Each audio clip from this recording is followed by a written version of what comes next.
Crochet gland, and last one, this filters. Okay. Online students, what we have completed yesterday?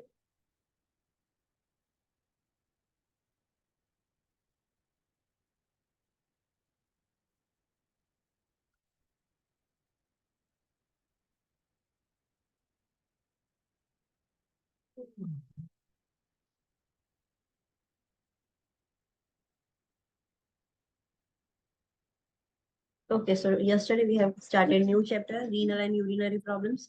उसमें हमने देखा था anatomy, kidney की anatomy की एग्जैक्टली कहाँ पर लोकेटेड है, दोनों साइड पर है, फ्लैंक रीजन में है, उसका covering outer layer is cortex, inner layer is medulla, जिसके अंदर पिरामिड्स होते हैं, वो सब हमने देखा था। फिर हमने नेफ्रॉन स्टडी किया था। Nephron, what is the really important point? Online students,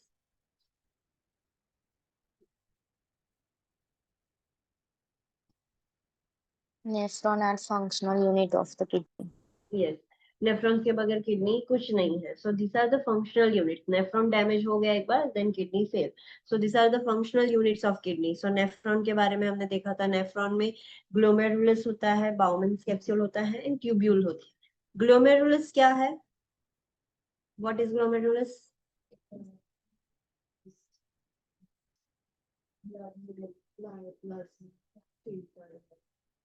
मतलब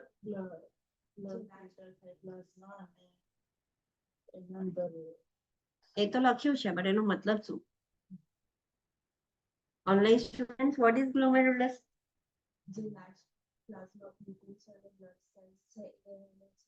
ફિલ્ટર કરીને જે પણ પ્રોડક્ટ બ્લડમાં જવું જોઈએ એ જશે।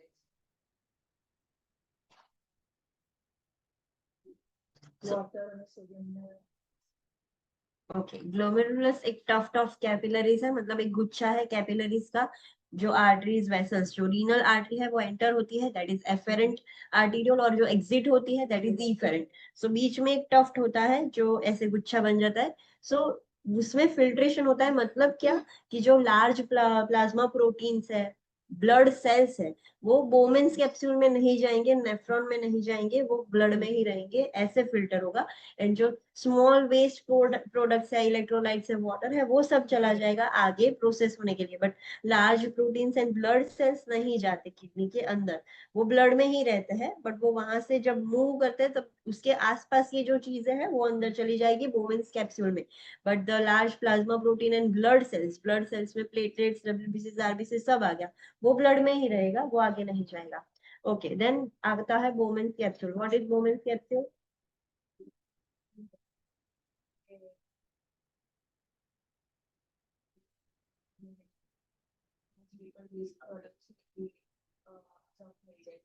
Okay. Online students, what is Bowman's capsule?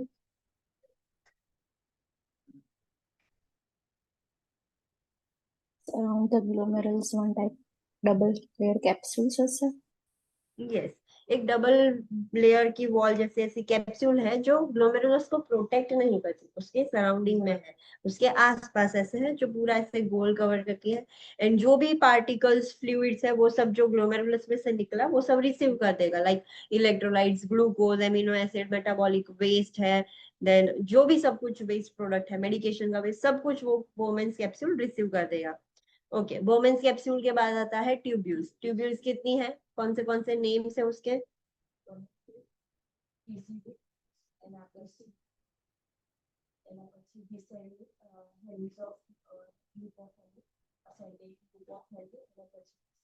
Okay, online students, tubules कौन सी है?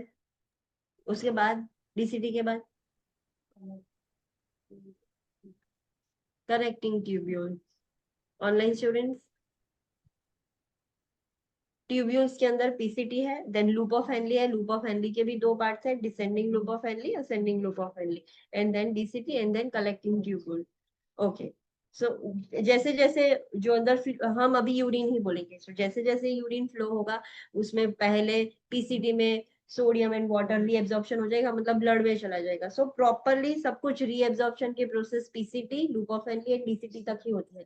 कलेक्टिंग ट्यूब्यूल है, वहां पर कुछ रीएब्जॉर्प्शन ऐसा कुछ नहीं होता। अब उसके पास जो भी आया वो सब कुछ एक्सक्रीट ही हो जाएगा। फिर हमने फंक्शंस ऑफ किडनी देखा था. What are the functions of kidney?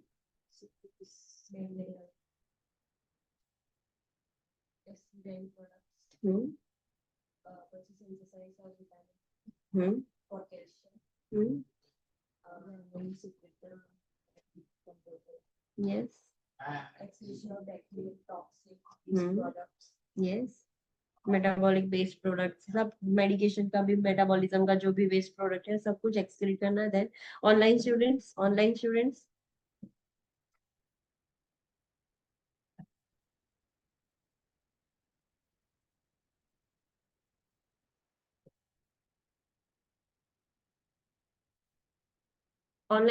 this is online lecture but it is not a one way lecture.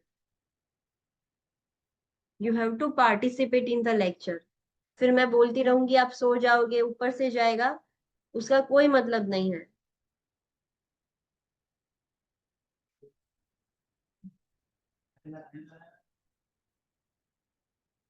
Functions of kidneys में है एसिड बेस बैलेंस. यस, बोलो.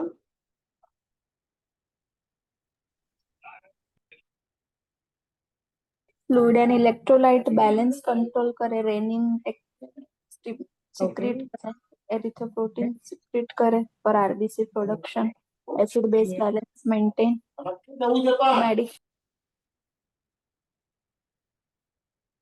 मेडिकेशन का भी वेस्ट प्रोडक्ट सब कुछ excrete करना. This are the functions of kidney. फिर हमने देखा था यूरिन प्रोडक्शन होता कैसे है. तो जैसे जैसे फ्लूइड ट्यूब्यूल से ऐसे मूव होता है, वाटर, इलेक्ट्रोलाइट्स, सॉल्यूट सब रीएब्जॉर्प्शन, सिक्रीशन, वैसे मेंटेन करके यूरिन प्रोडक्शन हो जाएगा. फिर हमने देखा था होम्योस्टेसिस ऑफ वाटर. हमारी किडनीज वाटर को बैलेंस करने में कैसे हेल्प करती है, चलो बोलो. आप इसमें से क्या समझे? I don't want all the 7 points to be covered. Just give me a brief idea how the kidneys will maintain the balance of water. Homeostasis of water में कैसे हेल्प करेगी किडनी? उसमें कौन सा हार्मोन इंपॉर्टेंट रोल प्ले करता है? Yes.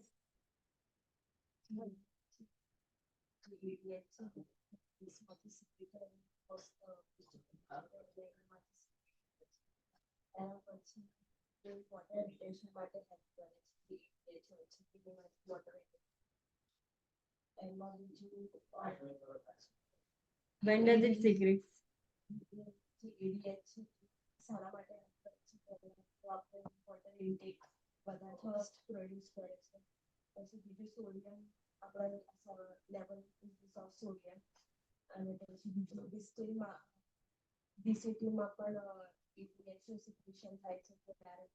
ડીસીટી માં act કરે, એની જે સિક્રેશન છે એની અસર ડીસીટી પર થશે. પછી જ્યારે એડીએચ લેક્ટિન થાય છે ત્યારે development of what is it? Excessive urine. કેવું યુરિન હશે? Concentrated નહીં, watery જશે. બહુ બધું છે તો કોન્સન્ટ્રેટેડ કેવી રીતે હોય? ઓનલાઈન સ્ટુડન્ટ, ચલો, tell me how the kidneys will maintain homeostasis of water.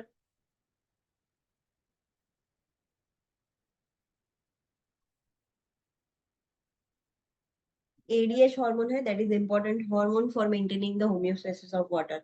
जब भी पेशेंट डिहाइड्रेटेड होता है, ब्लड लॉस ज्यादा हुआ है, फ्लूइड सर्कुलेटिंग वॉल्यूम कम है, कोई भी रीजन में कि ये सारे रीजन की वजह से एडीएच सिक्रीशन होगा. एडीएच सिक्रेट हाइपोथैलेमस करता है, वो हाइपोथैलेमस सिक्रेट करके पिट्यूटरी को दे देगा, पिट्यूटरी स्टोर करके रखता है posterior pituitary. Whenever there is a need वो फिर सिक्रेट करता है.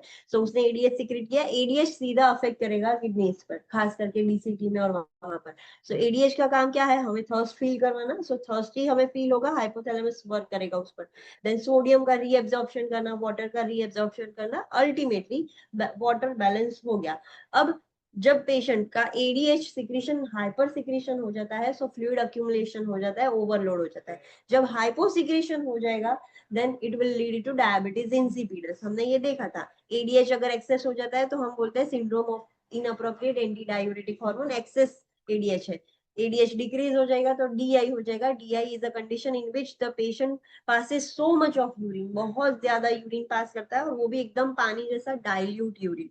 और उसमें फिर फ्लूइड, पेशेंट कितना भी पानी पिएगा, पानी वो रहेगा ही नहीं बॉडी में, सब कुछ यूरिन से निकल ही जाएगा, एकदम डाइल्यूटेड यूरिन. ओके. देन हमने देखा homeostasis of water. How the kidneys will help in maintaining the homeostasis of water. Sorry, sodium. Sorry.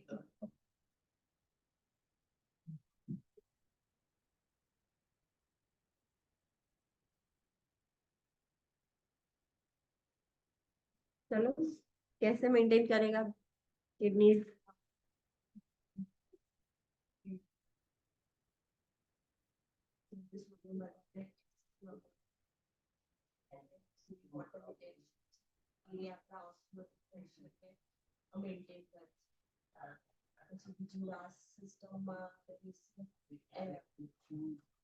Okay. सो जब भी हम शायद हमने ज्यादा सोडियम इनटेक कर लिया, या कुछ ऐसा प्रॉब्लम हुआ कि वाटर लॉस ज्यादा हुआ है बट सोडियम बॉडी में है, सो जब हम ऐसे ब्लड टेस्ट करेंगे तो सोडियम ज्यादा आएगा, बिकॉज पानी कम है या तो सोडियम ज्यादा है, दोनों रीजन में ये प्रॉब्लम होगा. सो हमारी किडनी क्या करेगी, वाटर को रीएब्सॉर्ब करेगी और सोडियम को डाइल्यूट करके मेंटेन कर देगी. बट वाटर रीएब्सॉर्प्शन की वजह से क्या होगा, जितना सोडियम ज्यादा उतना पानी ज्यादा, और अल्टीमेटली ब्लड प्रेशर बढ़ता है. अगर जब एक बार ब्लड प्रेशर बढ़ गया, फिर अब क्या होगा कि वो बैलेंस हो जाएगा. ऑन द ऑपोजिट हैंड, अगर जब कम हो जाता है, एक्सेसिव हो जाता है, तो किडनी उसको निकाल देती है बॉडी में से. सो सोडियम को एक्सक्रीट करेगी, साथ साथ में वाटर भी एक्सक्रीट हो जाएगा, सो अल्टीमेटली बीपी कम हो जाएगा. So this is how the kidney maintains the balance. फिर किडनी में एक इंपॉर्टेंट सिस्टम है RAS system, renin angiotensin aldosterone system. Now explain me what happens in RAS. चलो, रास सिस्टम कब एक्टिवेट होती है, रास कब एक्टिवेट होता है.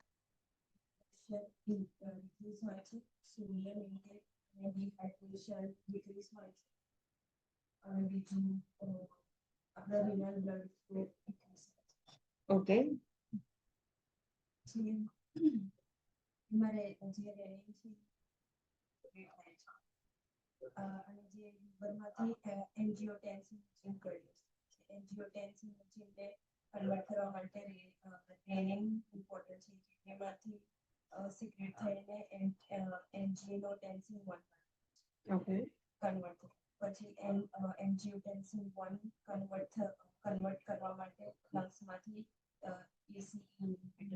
ઇન્હિબિટર્સ એસી. હા.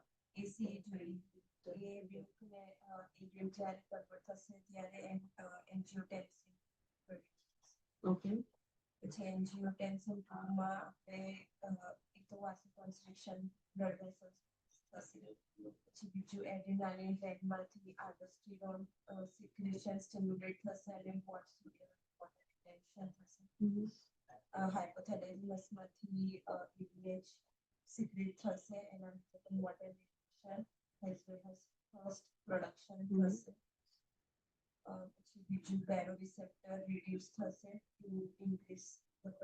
Yes.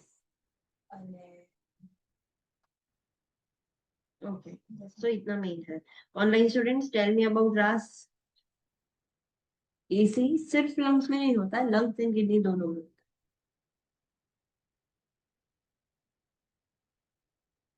Online students, tell me about RAS. Explain me this. Blood pressure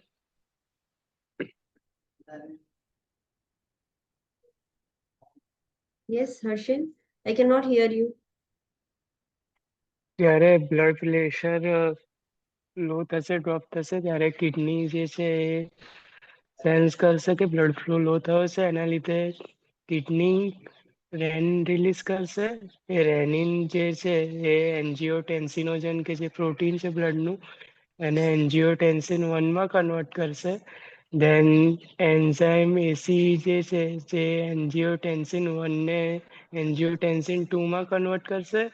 અને એન્જિયોટેન્સિન 2 જે છે એ ટુ મેઇન થિંગ કરે છે કે જે બ્લડ વેસલ્સ છે એનો નેરો કરશે, જેના લીધે બ્લડ પ્રેશર રેઝ થશે અને એડ્રિનલ ગ્લેન્ડને આલ્ડોસ્ટેરોન રિલીઝ કરવા માટે સ્ટિમ્યુલા આપશે અને આલ્ડોસ્ટેરોન જે છે એ કિડનીસને વધારે સોડિયમ અને વોટર રાખવા માટે એ કરશે અને એના લીધે જે બ્લડ વોલ્યુમ છે ઇન્ક્રીઝ થશે અને બીપી સ્ટેબિલાઇઝ થશે. ओके, एंजियोटेंसिनोजन कहाँ से आया? From where did this angiotensinogen came? રેનિન્ટન્સ. एंजियोटेंसिनो रेनिन की वजह से angiotensinogen is converted into angiotensin 1, but from where did that angiotensinogen came? Liver में से आया. यस, सो लीवर में, लीवर सिक्रीट करता है एंजियोटेंसिनोजन जो ब्लड में होता है, बट विदाउट रेनिन वो आगे बढ़ ही नहीं पाएगा. उसको आगे कन्वर्ट होने के लिए रेनिन चाहिए, वो किडनी ने सिक्रीट किया. अब रेनिन की मदद से एंजियोटेंसिन 1 बन गया, बट उसको भी आगे बढ़ने के लिए एसीई चाहिए, एंजियोटेंसिन कन्वर्टिंग एंजाइम. वो कहां से आएगा?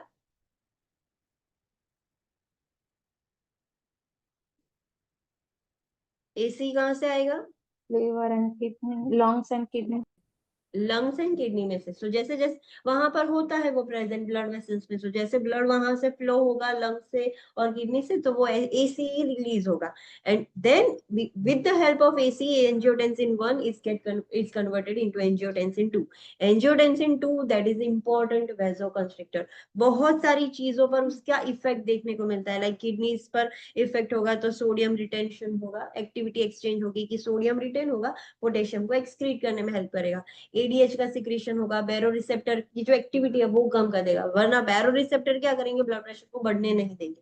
सो बैरो रिसेप्टर की एक्टिविटी बंद करता है. हाइपरटेंशन क्रिएट करता है by constricting the blood vessels. Thirst stimulate करवाता है, अल्डोस्टेरोन सिक्रीशंस करवाता है कि जिससे सोडियम रिटेंशन, वाटर रिटेंशन हो, एंड लास्ट में वेसोकंस्ट्रिक्शन की मदद से बीपी भी इंक्रीज होगा. So this is how the angiotensin 2 works. Okay, then homeostasis of potassium. Kidneys कैसे मेंटेन करती है? जब पोटेशियम ब्लड के अंदर बढ़ जाता है तब किडनीज अल्डोस्टेरोन सिक्रीशन बढ़ जाता है, उसको स्टिमुलस मिलता है. अल्डोस्टेरोन सिक्रीशन बढ़ेगा तो वो पोटेशियम को एक्सक्रीट कर देगा. जैसे ही नॉर्मल हो जाएगी पोटेशियम की वैल्यू, अल्डोस्टेरोन का सिक्रीशन बंद हो जाएगा. Then homeostasis of pH. चलो वो कैसे होता है? सिंपल लैंग्वेज में, इतना सारे पॉइंट्स नहीं, सिंपल. हमारी बॉडी किडनीज एंड किडनीज के साथ साथ दूसरा भी ऑर्गन है जो हमारी बॉडी में पीएच मेंटेन करने के लिए हेल्प करता है. तो क्या होता है?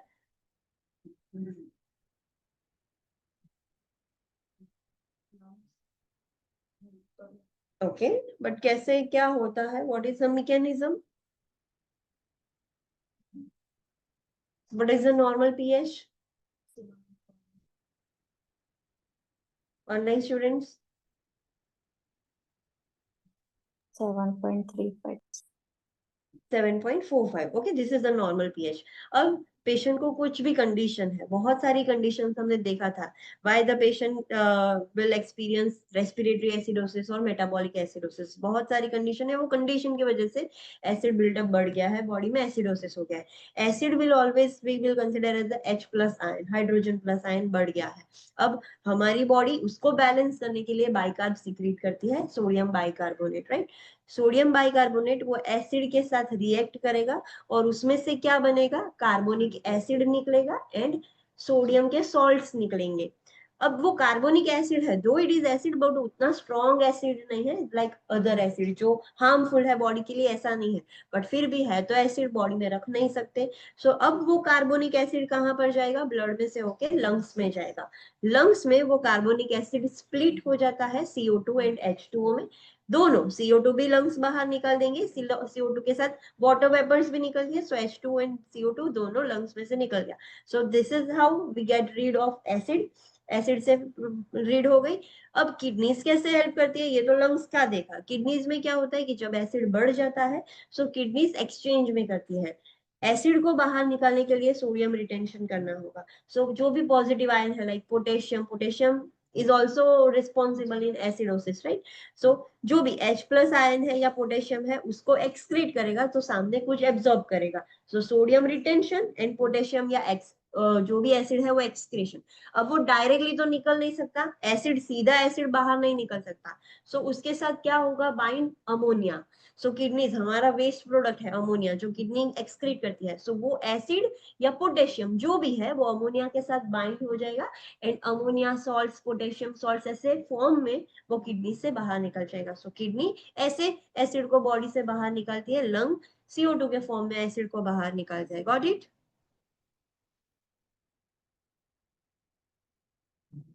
यस और नो ऑनलाइन स्टूडेंट्स? मैम एक बार रिपीट। ओके, सो कोई भी कंडीशन एसिडोसिस वाली कंडीशन हो गई है, hydrogen plus H plus ion body में बढ़ गया है विच इज एसिडिक, पोटेशियम भी H प्लस ही है तो that is also responsible in acidosis. So H plus ion बढ़ गया है, किडनीज क्या करेगी, वो H प्लस आयन को बाहर निकालना है, बट एक निकलेगा तो दूसरा एब्जॉर्ब होगा, लेना देना साथ में होता है। So if kidneys want to excrete the H plus ion, kidney has to retain the sodium. So sodium retention होगा and H plus या पोटेशियम excretion होगा, बट वो सीधा excrete नहीं हो सकता है। यूरिन में सीधा पोटेशियम निकल सकता है, सीधा H plus नहीं निकल सकता। It has to bind with someone to get to come out from the kidneys or in form of urine. So जो हमारी बॉडी में वेस्ट प्रोडक्ट बिल्डअप होता है अमोनिया, जो किडनीज डायरेक्टली बाहर निकालती है। सो क्या होगा, वो अमोनिया जो एसिड है H प्लस आयन उसके साथ बाइंड हो जाएगा, या तो पोटेशियम जो है उसके साथ बाइंड हो जाएगा। अगर पोटेशियम एक्सेस हो गया है उसकी वजह से, तो उसके साथ जो भी एसिडिक एनवायरमेंट क्रिएट कर रहा है उसके साथ बाइंड हो जाएगा, एंड बाइंडिंग की वजह से वो जो नया जो भी चीज मिलता है उसको हम बोलते हैं अमोनिया सॉल्ट्स या पोटेशियम सॉल्ट्स। अब वो इजीली यूरिन में से निकल सकता है, बट सीधा वो डायरेक्टली यूरिन में से नहीं निकल पाएगा। सो this is how kidneys help our body to get rid from the acids by binding the ammonia with the acid, and it will excrete in the urine. Lungs कैसे help करते हैं कि body में एसिड बढ़ गया है, अब sodium bicarbonate आया, सोडियम बाइकार्बोनेट ने क्या किया, वो एसिड के साथ रिएक्शन किया, दोनों का रिएक्शन हुआ, तो अब जो बाय प्रोडक्ट बनी वो थी कार्बोनिक एसिड एंड सोडियम के सॉल्ट्स जो बने। सॉल्ट इज नॉट हार्मफुल, वो तो किडनी ऐसे भी निकाल देगी सोडियम के सॉल्ट, बट कार्बोनिक एसिड है उसको रख नहीं सकते, दो इट इज वेरी डाइल्यूट, वो हार्मफुल नहीं है बट उसको रख नहीं सकते। सो वो कार्बोनिक एसिड जाएगा लंग्स में, किडनीज उसको एक्सक्रीट नहीं कर सकती, it should be excreted through lungs, kidneys नहीं निकाल सकती। सो वो लंग्स में गया, लंग्स में जाके वो स्प्लिट हो जाएगा CO2 में एंड H2O में, एंड वो CO2 and H2O easily lungs में से बाहर निकल जाए। Now understood? કિડનીમાં સોડિયમ સાથે બાઇન્ડ થાય એસિડ, તો એ Okay. ડિરેક્ટલી અમોનિયા સાથે બાઇન્ડ થઈને એક્સક્રિએશન થાય। सोडियम के साथ एसिड बाइंड नहीं होता है, सोडियम रिटेन करता है एसिड को बाहर निकालने के लिए। Let me explain you properly. देखो, this is a blood vessel, this is a blood vessel, right. इसके अंदर H plus ion that is acidic environment बढ़ गया है, सोडियम भी होता है, इलेक्ट्रोलाइट सब कुछ होता है। अब वो ब्लड एसिडिक है, सो ये ब्लड में से हमें H प्लस आयन निकालने हैं। सो जब भी ये बाउमेंस कैप्सूल है, ये ग्लोमेरुलस है, राइट, ये बाउमेंस कैप्सूल है ऐसे। सो जब भी ये बाउमेंस कैप्सूल में ब्लड यहाँ पर आएगा तो हाइड्रोजन आयन भी बाउमेंस कैप्सूल में आ जाएगा, सोडियम भी आ जाएगा, बट हमें तो सिर्फ हाइड्रोजन निकालना है, राइट। सो किडनीज एक्सचेंज प्रोसेस करती है। अगर हाइड्रोजन आयन निकालना है तो किडनी क्या बोलेगी, मैं सोडियम को नहीं निकालूंगी, सोडियम ब्लड में रखो, मैं हाइड्रोजन को निकाल दूंगी बट दोनों को नहीं निकाल पाऊंगी, किसी एक को निकालना है, ऐसा है। तो ब्लड ने क्या किया, एक्सचेंज मेथड यूज की, okay I am giving you hydrogen ion for the excretion, give me the sodium, sodium में रखूंगी, हाइड्रोजन निकाल दो, I don't want hydrogen. So kidneys ने क्या किया, हाइड्रोजन को रिसीव कर लिया। अब बाउमेंस कैप्सूल में से पूरा हाइड्रोजन आयन तो ऐसे तो निकल नहीं सकता, डायरेक्ट यूरिन में नहीं निकल सकता। सो जो वेस्ट प्रोडक्ट बनता है दैट इज अमोनिया, सो ये हाइड्रोजन आयन अमोनिया के साथ बाइंड हो जाएंगे and it will create the ammonia salts, या तो पोटेशियम है हाइड्रोजन के अलावा तो पोटेशियम सॉल्ट्स बनेंगे, यहाँ पर अमोनिया के सॉल्ट्स बनेंगे एंड वो इजीली यूरिन में निकल पाएंगे। Understand now? Yes. Okay, any other question? Yes, sodium नहीं, यस। फिर एक बार एसिडोसिस ठीक हो जाए, फिर एक्सेस सोडियम होगा तो वो भी किडनी निकाल देगी, बट एक टाइम पर या तो सोडियम निकलेगा या तो एसिड, तो ब्लड ने क्या बोला, मुझे सोडियम दे दो, एसिड निकाल दो, I don't want acid, so exchange हुआ, सो सोडियम रिटेन हुआ, एसिड एक्सक्रीट हो गया, एंड रिटेंशन ब्लड में होगा। Understood? Okay, so this is how kidneys and lungs, अभी किडनी इंपॉर्टेंट है, kidneys and lungs maintain the pH of the blood. Okay, then adrenal glands हमने देखा था, एड्रिनल ग्लैंड्स दोनों किडनी पर होता है। मेन एड्रिनल ग्लैंड में से BP, sodium retention, water retention, वो उसमें हेल्प करता है, पोटेशियम एक्सक्रीशन में हेल्प करता है, बहुत सारे फंक्शन भी है बट अभी के लिए ये इंपॉर्टेंट है। फिर हमने देखा ब्लैडर, ब्लैडर एक मस्क्यूलर ऑर्गन है जो मसल से ही पूरा बना है। जब ब्लैडर फिल होता है तब ब्लैडर रिलैक्स हो जाता है, जब यूरिन को बाहर निकलना होता है, मतलब ब्लैडर को खाली होना होता है, तब वो मसल्स कॉन्ट्रैक्ट होते हैं तो यूरिन इजिली बाहर निकल जाएगा। जहां पर यूरेटर अटैच होते हैं ब्लैडर में, वहां पर वेजिको यूरेटर स्पिंचर होता है, वो स्पिंचर बंद हो जाएगा, नहीं तो ओपन ही रहेगा तो ब्लैडर में से यूरिन वापस से किडनी में चला जाएगा, सो वो स्पिंचर बंद हो जाता है to prevent the reflux of urine. Bladder की टोटल कैपेसिटी है 1 litre, is it true?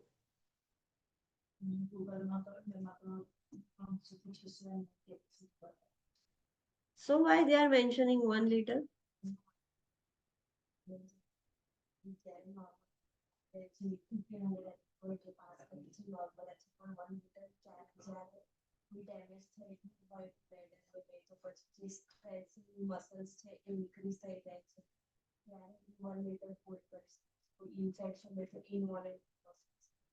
Okay, online students, is it true bladder can hold 1 liter of urine?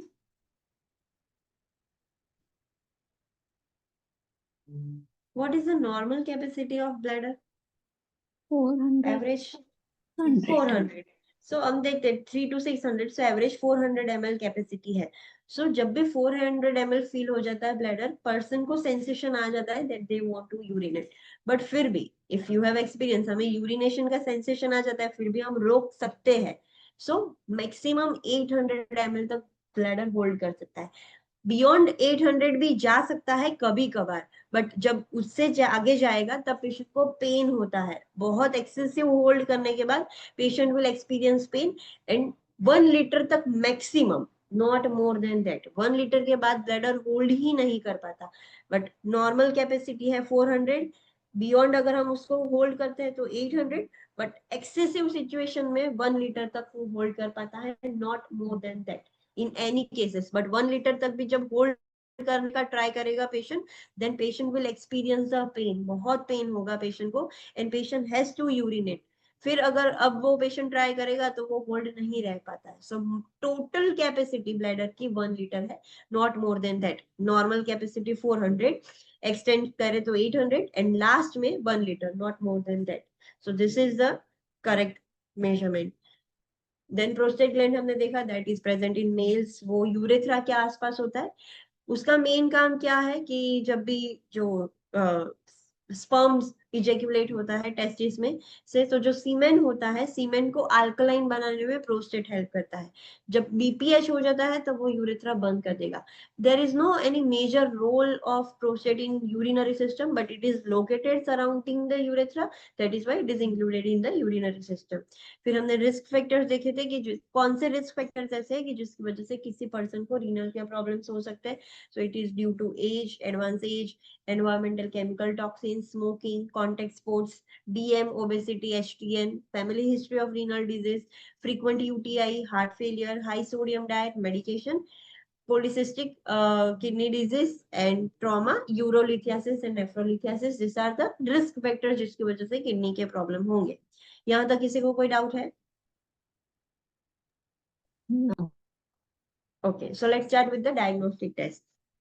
कौन से डायग्नोस्टिक टेस्ट हम कर सकते हैं in the renal system? So पहला है सी चैप्टर 10, ओके 55.2 इंफॉर्मेशन है चैप्टर 10 जो लैब वैल्यूज वाला है पूरा, तो उसमें डिटेल में सारी लैब वैल्यूज दी है। सो इसमें फर्स्ट है normal renal function values. BUN की नॉर्मल वैल्यू कितनी है, that you have to remember. BUN की नॉर्मल वैल्यू है 10 to 20 mg/dl, ये आपको याद रखनी है। सीरम क्रिएटिनिन की नॉर्मल वैल्यू कितनी है? मेल्स के अंदर 0.6 टू 1.2, फीमेल्स के अंदर 0.5 टू 1.1। आइडियली याद रखनी है तो 0.5 टू 1.2 ऐसे याद रखनी है, तो दोनों की आ जाएगी, राइट। हाँ, अगर स्पेसिफिक क्वेश्चन आप रीड करते हो और उसमें 0.5 दिखा है तो फिर आपको रीड करना है whether they are talking about male और फीमेल, राइट। एंड ऐसा कुछ है, बॉर्डर लाइन वैल्यू है तो मेल फीमेल का प्रॉपरली देख के करना है, बॉर्डर लाइन नहीं है तो आप रैंडमली एक ही रेंज याद रखो 0.5 to 1.2। And BUN creatinine ratio is 6 to 25। दो वैल्यूज है, यू कैन रिमेंबर दिस, 20:1। हमने जब आगे चैप्टर 10 में पढ़ा था तब BUN क्रिएटिनिन का रेशियो 20:1 पढ़ा था, राइट। सो ये रेशियो याद रखना है। अलग अलग जैसे हमने देखा कि BUN है 10 टू 20 mg/dl में देखे तो 10 टू 20 है, मिलीमोल्स पर लीटर में देखे तो 3.6 टू 7.1 है। सो इसमें भी ऐसा मिलीमोल्स और माइक्रोमोल्स में कंसिडर किया, इसीलिए उसकी वैल्यू चेंज हो गई। बट अगर हम mg/dl में देखें तो उसकी नॉर्मल रेशियो है 20:1। उसके बियॉन्ड जाता है then it indicates the damage, right? So these are the values you have to remember.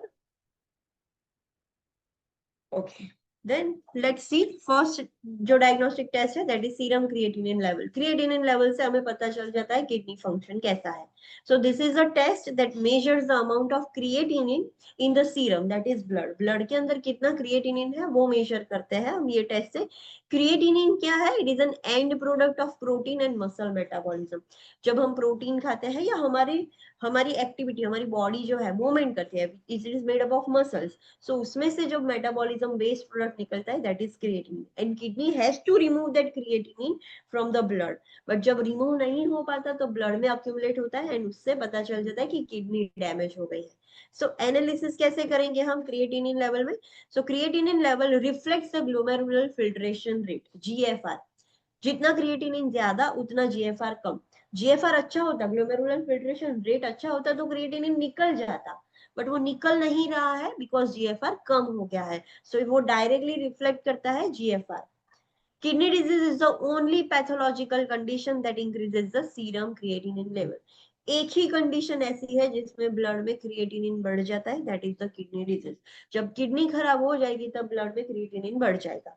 Serum creatinine level increases only when at least 50% of renal function is lost. कोई person है जिसका 30% function खराब हो गया, अभी भी थोड़ा फंक्शन तो चालू है तो क्रिएटिनिन निकलता जाएगा, तो पता नहीं चलेगा. क्रिएटिनिन वैल्यू कब बढ़ेगी? जब एटलीस्ट 50% डैमेज हो गया होगा किडनी में, उसका फंक्शन चला गया होगा, अब क्रिएटिनिन नहीं निकल पा रहा है अच्छे से, तब वो एलिवेट होगा. Okay, so that is about creatinine. Next है BUN, blood urea nitrogen. It is a blood test or urine test? Blood urea nitrogen. So it is a blood test. Blood में यूरिया नाइट्रोजनस वेस्ट कितना है वो हम check करेंगे. So it is a serum test that measures the amount of nitrogenous urea, a by product of protein metabolism in the liver. जब protein metabolism होता है तो उसमें से नाइट्रोजनस वेस्ट निकलता है, that is urea nitrogen. Urea, ammonia, nitrogenous waste, ये सारे, यूरिया भी नाइट्रोजनस वेस्ट है, अमोनिया भी नाइट्रोजनस वेस्ट है. सो वो कितना है ब्लड में वो देखेंगे. जितना BUN लेवल ज्यादा, it indicates the kidney has failed, but not every time. बहुत सारी कंडीशन है अदर देन किडनी डैमेज कि जिसमें BUN बढ़ता है. लेट्स सी एनालिसिस कैसे करेंगे BUN का. The BUN level indicates the extent of renal clearance of urea nitrogenous waste product. BUN level से हमें पता चलता है कि किडनी कितने अच्छे से जो वेस्ट प्रोडक्ट है वो निकाल पा रही है. अगर किडनी डैमेज हो जाएगी तो वो वेस्ट प्रोडक्ट नहीं निकलेगा तो वो एलिवेट हो जाएगा. But in other situations there is also something. An elevation does not always mean that the renal disease is present. जब BUN एलिवेट हो जाता है तो हर बार ऐसा नहीं बोल सकते. क्रिएटिनिन में क्रिएटिनिन एलिवेट होगा तो हम बोल देंगे कि पेशेंट की किडनी डैमेज है, बट BUN एलिवेट है सो किडनी डैमेज में होता है, बट जरूरी नहीं है कि हर टाइम किडनी डैमेज में ही हो. Another reasons are also there. some factors that can elevate the BUN level are dehydration. अगर पेशेंट डिहाइड्रेटेड है, पानी अच्छे से नहीं पिया है, वॉमिटिंग डायरिया में लॉस हो गया है, सो उसका BUN नाइट्रोजिनस वेस्ट ज्यादा होगा बिकॉज उतना फ्लूइड नहीं है कि वो एलिमिनेट हो पाए, राइट. सो डिहाइड्रेशन में BUN बढ़ जाता है. पुअर रीनल परफ्यूजन, किडनीज को काम करने के लिए ब्लड सप्लाई नहीं मिल रहा है अच्छे से. Intake of high protein diet, जितना प्रोटीन ज्यादा उतना वेस्ट प्रोडक्ट भी ज्यादा. देन इन्फेक्शन हुआ है, बॉडी स्ट्रेस में है, कॉर्टिकोस्टेरॉइड्स यूज कर रहा है पेशेंट, जीआई ब्लीडिंग हो रहा है पेशेंट को, एंड ऐसी कोई भी डिजीज है या कोई ऐसी चीज कर रहा है पेशेंट की जिसमें मसल ब्रेकडाउन ज्यादा हो रहा है, राइट। सो ये सारी कंडीशन में बीयूएन इंक्रीज होता है। सो जरूरी नहीं है कि हर बार किडनी का ही प्रॉब्लम हो, ये सब कुछ हो सकता है। Next is BUN creatinine ratio. So वो क्या है, let's see. BUN level is divided by creatinine level to obtain the ratio. नाम ही है BUN creatinine ratio. So हम डिवीजन करेंगे। फॉर एग्जांपल किसी पेशेंट का BUN है 15 बिकॉज नॉर्मल है 10 to 20 एंड क्रिएटिनिन है उसका 0.8। सो जो डिवीजन होता है, जो भी वैल्यू आती है, that is BUN creatinine ratio. So BUN is divided by creatinine value. जो आंसर आएगा that is BUN creatinine ratio. When BUN and serum creatinine level increase at the same rate, the ratio of BUN to creatinine remains constant. BUN भी बढ़ रहा है, serum creatinine भी बढ़ रहा है, वो भी सेम रेट पर बढ़ रहा है, तो उसकी वैल्यू कांस्टेंट रहेगी। मैं आपको एग्जांपल देती हूँ। चलो चलो पेशेंट की किडनी डैमेज हो गई है, तो BUN मैक्सिमम है 20 एंड क्रिएटिनिन भी 1 है, हाईएस्ट 1.2 एंड 1.1 होता है, सो हाईएस्ट 1 है। अब पेशेंट की किडनी और डैमेज हो गई, सो सेम रेट पर, मतलब मल्टीप्लाई बाय 2, 2 गुना बढ़ गया, सो BUN 40 हो गया एंड सीरम क्रिएटिनिन 2 हो गया। तो अगर इसको डिवाइड करेंगे तो वैल्यू क्या आएगी, 20:1 सेम आई। चलो 3 गुना बढ़ गया, क्रिएटिनिन और BUN दोनों सेम रेट पर बढ़ रहे हैं, तो 3 गुना बढ़ गया, सो 2 3 जा 60 एंड यहाँ पर भी 3 होगा, तो इसको भी डिवाइड करेंगे तो सेम 20:1। तीनों कंडीशन में रेशियो तो सेम ही आया। क्यों सेम आया, बिकॉज ये भी 2 टाइम बढ़ रहा था, ये भी 2 टाइम। हाँ, अगर उनका रेट अलग हो जाता है, लाइक BUN into 3 है, 3 गुना BUN बढ़ गया, बट क्रिएटिनिन सिर्फ 2 गुना बढ़ा है, उतना ज्यादा नहीं बढ़ा, as the same as BUN, तो फिर ये वैल्यू चेंज होगी, राइट। बट दोनों अगर सेम रेट पर इंक्रीज हो रहे हैं तो वैल्यू कांस्टेंट ही रहेगी, 20:1 ही आएगा। कितना भी डैमेज क्यों ना हो जाए, वो 20:1 ही आएगा। अगर दोनों की वैल्यू सेम रेट पर बढ़ रही है, multiply by 2, multiply by 3, multiply by 4, same rate पर दोनों साथ में इंक्रीज हो रहे हैं, अगर आगे पीछे होंगे तो ही वैल्यू चेंज होगी। Elevated serum creatinine and BUN level suggest renal dysfunction. जब BUN भी बढ़ जाता है, क्रिएटिनिन भी बढ़ जाता है, it indicates that kidney अब खराब हो गई है, renal dysfunction हो गया है। A decreased BUN creatinine ratio occurs with fluid volume deficit, obstructive uropathy, catabolic state and high protein diet. BUN की वैल्यू कब कम होगी, ये जो रेशियो है BUN creatinine रेशियो, हमने देखा कि खराब हो गई थी तो 20:1 था, राइट। उसका रेशियो कब कम होगा, लाइक 10:0 ऐसे है कि ये नॉर्मल कंडीशन है, मैंने आगे बोला कि 15 डिवाइड बाय 0.8, सो जो भी उसकी वैल्यू आती है which will be less than this, वो उससे कम होगी, बिकॉज वो दोनों नॉर्मल है।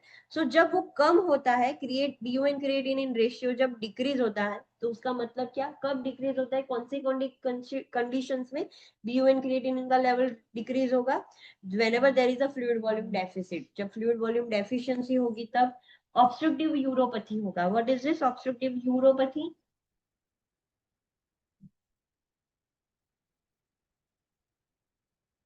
पथी है, न्यूरोपैथी, नेफ्रोपैथी, रेटिनोपैथी, पथी वर्ड जब हम यूज करते हैं, what does it indicates? Damage to that organ. So uropathy मतलब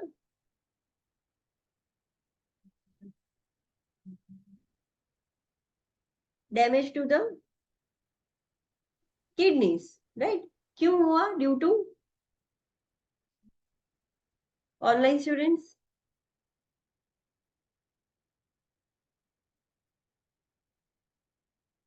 ड्यू टू ऑब्स्ट्रक्शन, कुछ ऑब्स्ट्रक्शन है, लाइक स्टोन है, कुछ ऐसा है, सो ऑब्स्ट्रक्शन की वजह से किडनी डैमेज हो गई है, तो उसकी वजह से वैसे केसेस में BUN क्रिएटिनिन रेशियो कम आता है, उसकी वैल्यू कम आती है। Whenever there is a catabolic state, metabolism and catabolism है, राइट। मेटाबॉलिज्म में ब्रेक डाउन होता है, कैटाबॉलिज्म में बिल्डअप होता है।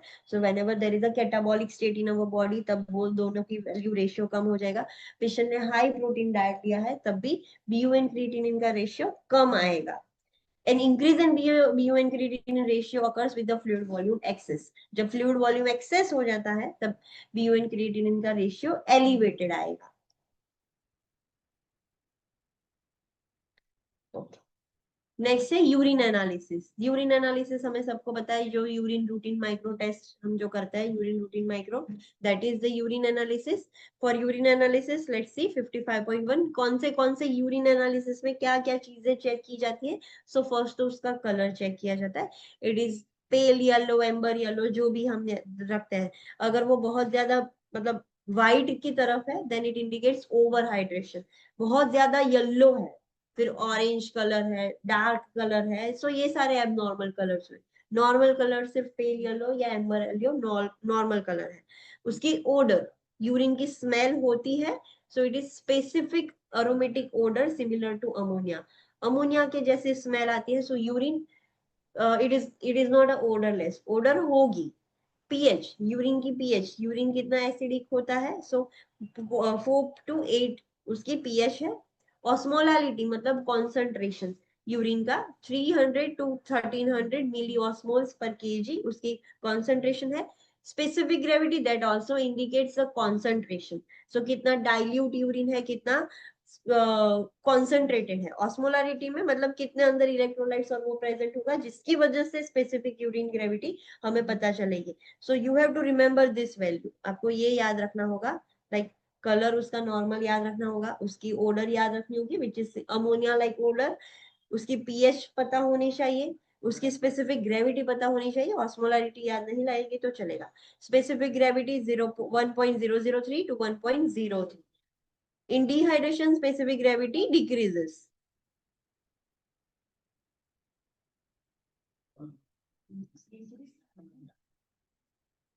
How?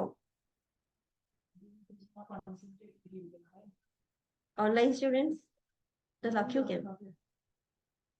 In whenever the person is experiencing dehydration, urine एकदम कॉन्सेंट्रेटेड होता है, सो स्पेसिफिक ग्रेविटी इंक्रीज होती है। एंड पर्सन ने पानी ज्यादा पिया है, फ्लूइड ओवरलोड है, तो स्पेसिफिक ग्रेविटी डिक्रीज होगी।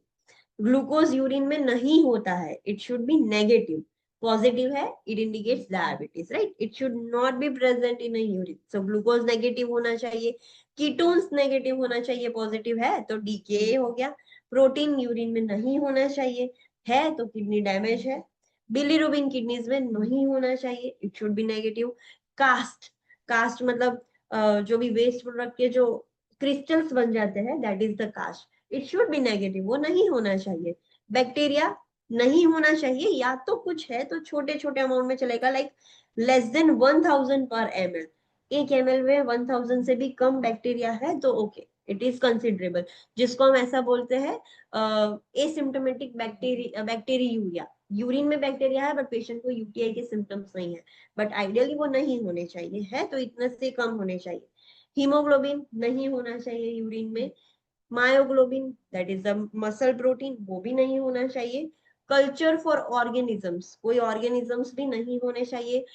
ब्लड सेल्स भी नहीं होने चाहिए। So all this things should be negative. Positive है then it indicates a problem. Okay, so urine analysis कैसे करते हैं, what are the interventions? Wash the perineal area and use a clean container for collection.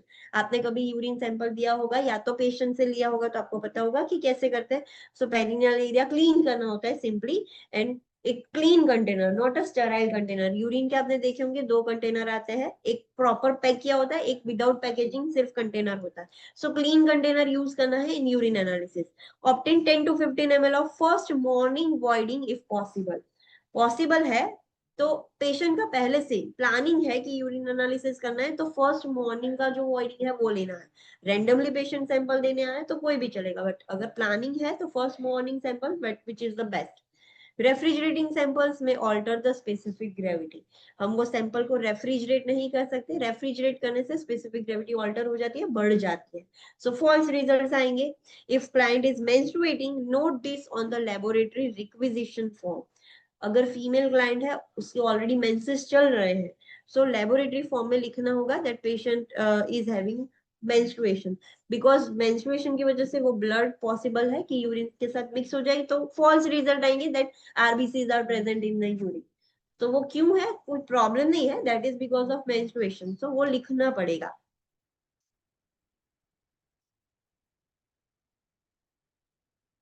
Next है 24 hour urine collection. So urine का भी 24 our collection करके हम test करते हैं.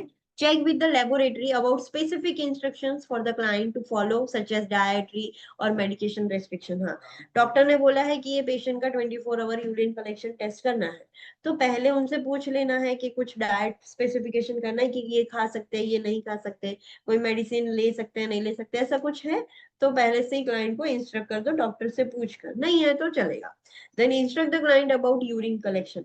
अब 24 आवर यूरिन कलेक्शन है तो पेशेंट को इंस्ट्रक्शन तो देनी होगी. हॉस्पिटल में तो रहेगा नहीं, वो घर पे ही लेके जाएगा, तो कैसे करना है, क्या करना है वो सिखाएंगे. हॉस्पिटल में है तो वेल एंड गुड, बट घर पे है तो कैसे करना है वो सब इंस्ट्रक्ट करना होगा. At start time instruct the client to void and discard that sample. Okay, चलो डॉक्टर ने बोला है कि आज मॉर्निंग 10 AM से कल 10 AM तक का आपको कलेक्शन करना है. सो 10 AM से डॉक्टर ने बोल दिया. सो जैसे ही फर्स्ट वॉइड करता है पेशेंट, वो डिस्कार्ड कर देना है, वो कलेक्ट नहीं करना है. फर्स्ट वॉइडिंग डिस्कार्ड करने के बाद सेकेंड वॉइडिंग से सारा वो कंटेनर में कलेक्ट करेगा patient. So collect all the urine for prescribe time that is 24 hours. पहला डिस्कार्ड कर दिया, फिर बाकी का सारा 24 आवर्स तक उसने कलेक्ट किया. Keep the urine specimen on ice, refrigerated, and check with the laboratory regarding adding a preservatives to specimen during collection. अब ये 24 आवर यूरिन कलेक्शन है, उसमें हम स्पेसिफिक ग्रेविटी चेक नहीं करेंगे तो चलेगा. इसीलिए उसको आइस के ऊपर, एक आइस होता है उसके ऊपर रख सकते हैं वो कंटेनर को, या तो कंटेनर को ही रेफ्रिजरेट कर सकते हैं हम. एंड लेबोरेटरी में भी पूछ लेने का कि ऐसा कुछ प्रिजर्वेटिव है उनके पास अवेलेबल कि जो हम कंटेनर में डाल सके, सो बहुत स्मेल ना आए, यूरिन डैमेज ना हो जाए, ऐसा कुछ प्रिजर्वेटिव भी आता है. अगर है तो वो डालना है तो वो भी यूज कर सकते हैं. At the end of the prescribed time, instruct the client to empty the bladder and add that urine to the collection chamber. अब डॉक्टर ने बोला 10 AM to 10 AM, तो लास्ट 10 बजे जो भी यूरिन पास करता है पेशेंट वो कंटेनर में ही करना है.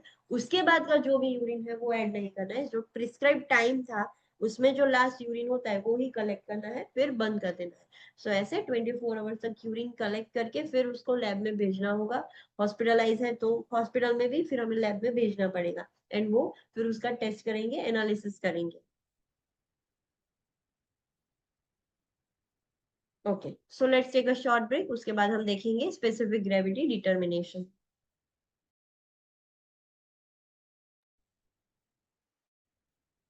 Online students, please come back from break. Should we start now? Yes. Okay, so let's study with specific gravity determination. हम यूरिन स्पेसिफिक ग्रेविटी से क्या डिटरमाइन कर सकते हैं, क्या उसका रिलेशन है, वो सब हम स्टडी करेंगे.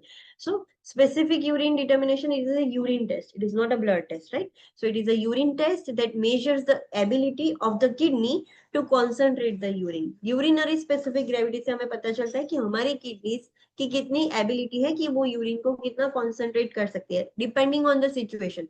जब उसको कॉन्सेंट्रेट करना हो तो कॉन्सेंट्रेट करे, जब नहीं करना हो तो ना करे. सो कितना एबिलिटी है उसकी वो चेक करनी होती है. So let's study the intervention. Specific gravity can be measured by multiple test dipstick method. That is the most common method. Refractometer, that is the instrument used in the laboratory setting, and urinometer, that is the less accurate method. So specific gravity तीन method से check की जाती है.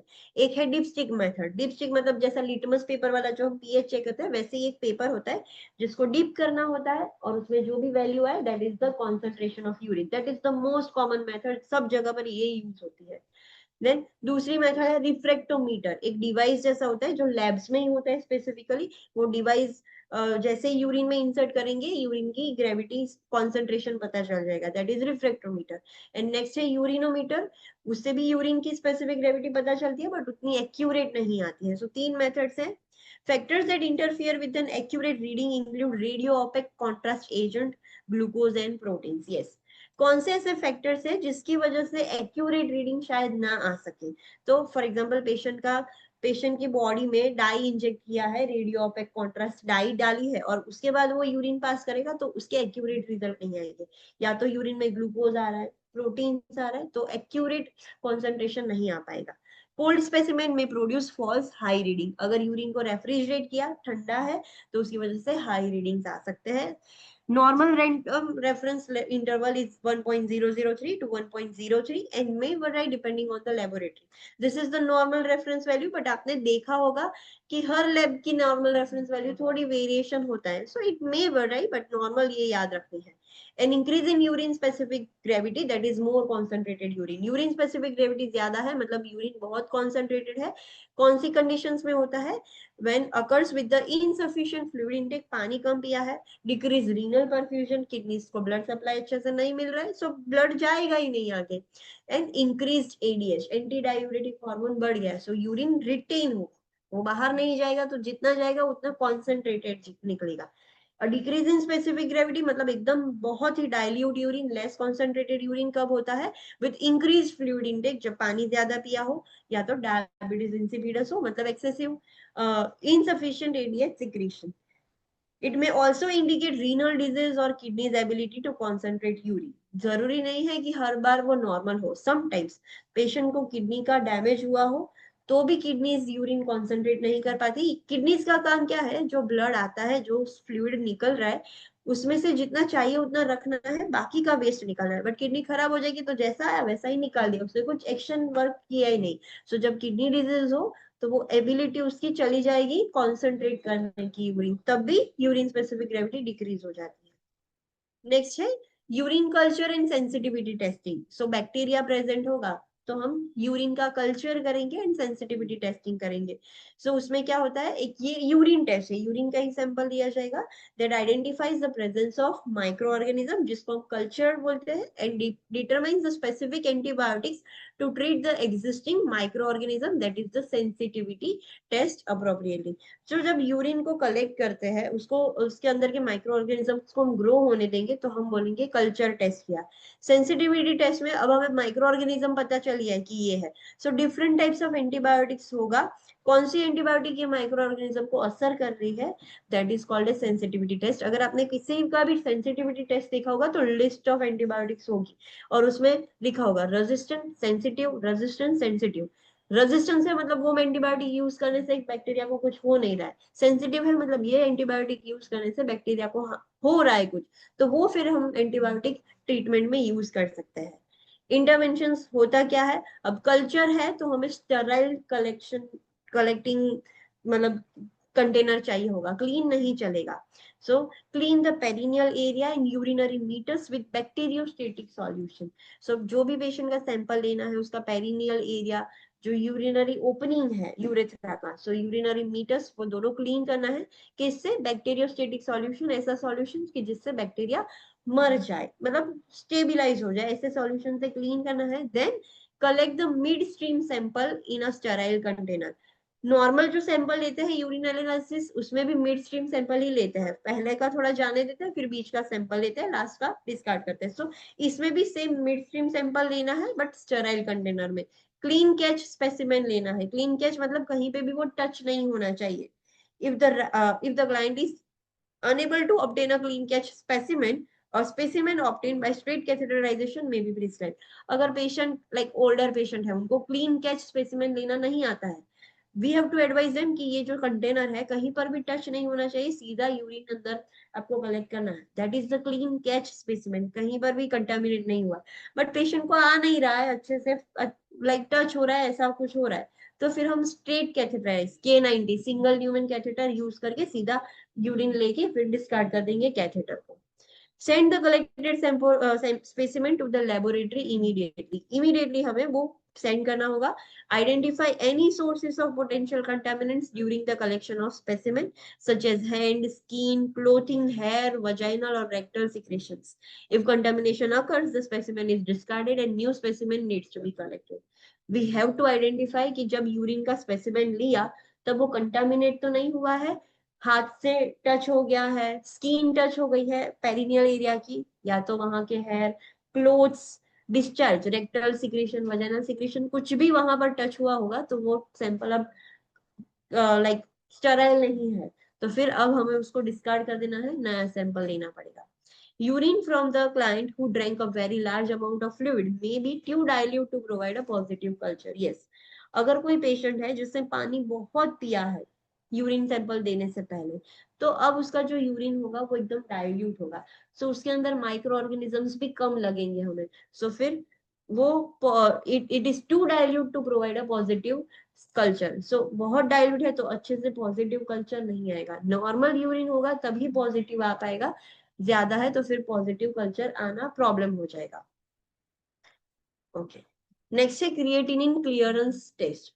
This is a urine test or blood test?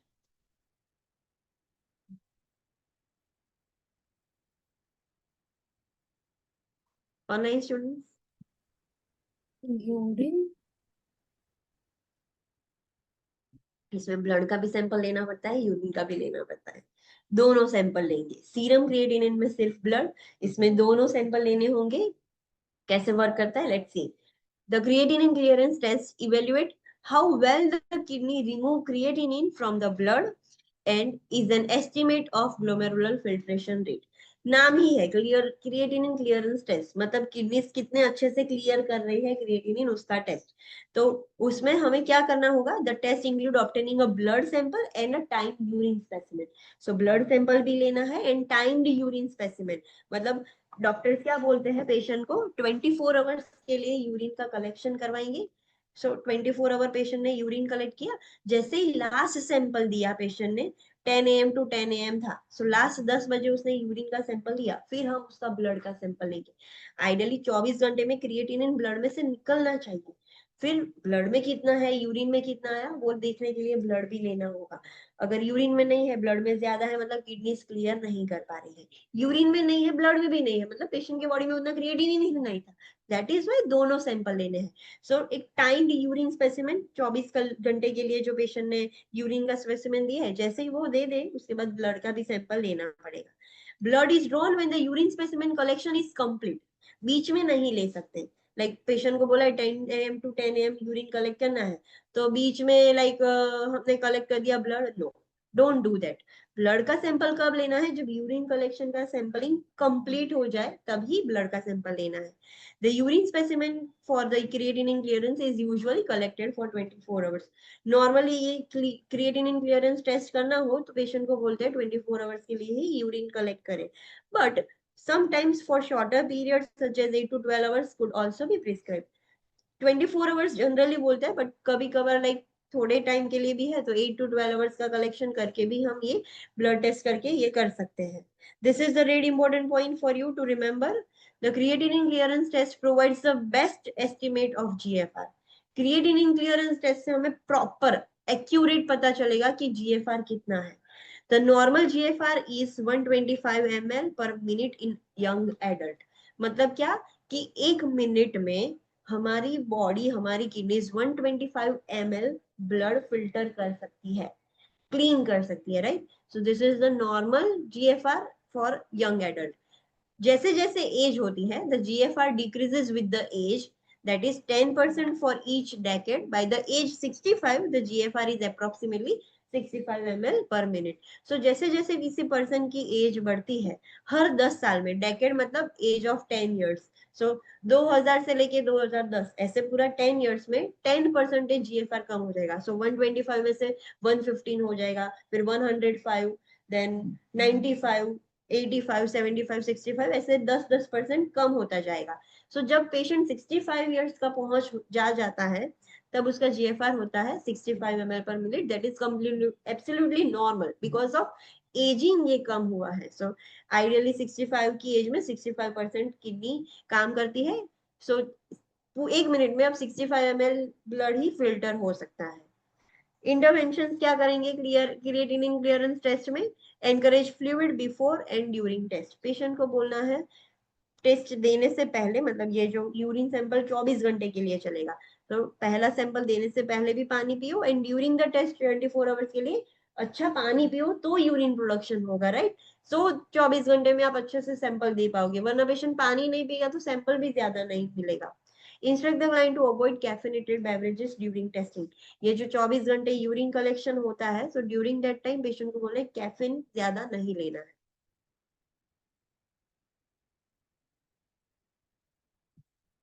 Check with the PHCP regarding the administration of any prescribed medication during testing. PHCP से एक बार पूछ लेना है, चेक कर लेना है कि कोई स्पेसिफिक मेडिकेशन देनी है ड्यूरिंग दिस 24 आवर्स टेस्टिंग के दरमियान. Instruct the client about the urine collection. Client को सिखाना है यूरिन कलेक्शन कैसे करना है.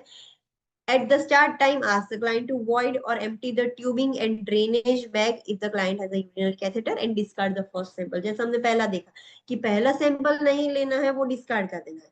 अगर पेशेंट स्टेबल है तो उसको बोलना है सिंपली ब्लैडर एम्प्टी कर दो, वॉशरूम में जाके फर्स्ट सैंपल डिस्कार्ड कर दो. हाँ, अगर पेशेंट को कैथेटर है तो फिर क्या करना है, जो ट्यूबिंग में या बैग में है वो सब कुछ डिस्कार्ड कर देंगे, वो हम नहीं रख सकते. ट्यूबिंग भी पूरी डिस्कनेक्ट करके एम्प्टी करनी होती है, बैग भी एम्प्टी कर देंगे. Collect all the urine for the prescribe time. अब जो भी यूरिन है 24 आवर्स के लिए, नेक्स्ट टाइम से जो भी यूरिन, सेकेंड यूरिन से 24 घंटे के लिए पेशेंट कलेक्ट करेगा. Keep the urine specimen on ice or refrigerated and check with the laboratory regarding adding up a preservative to the specimen during collection. Yes, उसको store करने के लिए आइस पर स्टोर कर सकते हैं या तो डायरेक्टली रेफ्रिजरेट कर सकते हैं. लेबोरेटरी में भी पूछ सकते हो कि आपके पास कुछ प्रिजर्वेटिव है तो वो भी हम यूज कर सकते हैं अगर दिया है तो. At the end of the prescribed time, ask the client to empty the bladder or empty the tubing and drainage bag if the client has a urinary catheter and add that final urine to the collection container. अब 24 hours खत्म हो गए हैं, so patient को बोलना है कि last जो सैंपल है वो भी कलेक्शन में ऐड कर देना है. और अगर पेशेंट को कैथेटर किया हुआ है तो लास्ट भी डिस्कनेक्ट करके पूरा खाली करके वो कलेक्शन में ऐड करना है. डिस्कार्ड नहीं करना है, पहला डिस्कार्ड करेंगे, लास्ट का एक बूंद भी लास्ट की ऐड कर देनी है. Send the labelled urine specimen to laboratory. अब जो भी 24 आवर्स का स्पेसिमेन था वो लैब में भेजना है. Document the specimen collection, time started and completed and pertinent assessment. तो ये सब कुछ स्पेसिमेन कलेक्शन का डॉक्यूमेंटेशन करना है, कितने बजे स्टार्ट किया, कितने बजे कंप्लीट हुआ, ड्यूरिंग द कलेक्शन क्या कुछ असेसमेंट फाइंडिंग्स है, सब कुछ आपको डॉक्यूमेंटेशन करना होगा. Okay, so that is all about creatinine clearance test. जैसे ही ये खत्म हो जाता है 24 आवर कलेक्शन, फिर हम ब्लड सैंपल लेके वो भी भेजेंगे एंड उसमें भी चेक होगा कि क्रिएटिनिन कितना है. नेक्स्ट है केयूबी रेडियोग्राफी. आपने देखा होगा एक्सरे में केयूबी एक्सरे होता है. केयूबी मतलब किडनी यूरेटर ब्लैडर का x ray. So it is an X-ray of urinary system and adjacent structures to detect urinary calculi. Urinary system का एक्सरे है टू डिटेक्ट कि कोई कैल्कुलाई है कि नहीं किडनी यूरेटर्स ब्लैडर में. वो there is no specific preparation is necessary. इसमें कुछ प्रिपरेशन करने की जरूरत नहीं है. सिंपली इतना ध्यान रखना है कि वो प्रेग्नेंट ना, मेटल का कुछ हो नहीं. ये जो हमने नॉर्मल आगे बढ़ा था वो ही इंटरवेंशन आएगी, कोई स्पेसिफिक नहीं हो. नेक्स्ट है ब्लैडर अल्ट्रासोनोग्राफी. मतलब जो सोनोग्राफी होती है ब्लैडर की, किडनीज की, वो ही. So that is the bladder scanning, bladder ultrasonography. Bladder ultrasonography is a non-invasive method for measuring the volume of the urine in the bladder. Sonography करके doctor देखेंगे कि ब्लैडर के अंदर कितना यूरिन है, ब्लैडर फुल है, खाली है, यूरिन करने के बाद बचता है रेसिडुअल यूरिन है कि नहीं, वो सब चेक करने में यूज होता है. Bladder ultrasonography may be perform to evaluate the urinary frequency. किसी पेशेंट को फ्रीक्वेंसी बढ़ गई है, मतलब क्या है, what do you mean by urinary frequency, increase urinary frequency. Frequency urgency दोनों का डिफरेंस क्या है? What do you mean by frequency, what do you mean by urgency? तो what is urgency? Online students,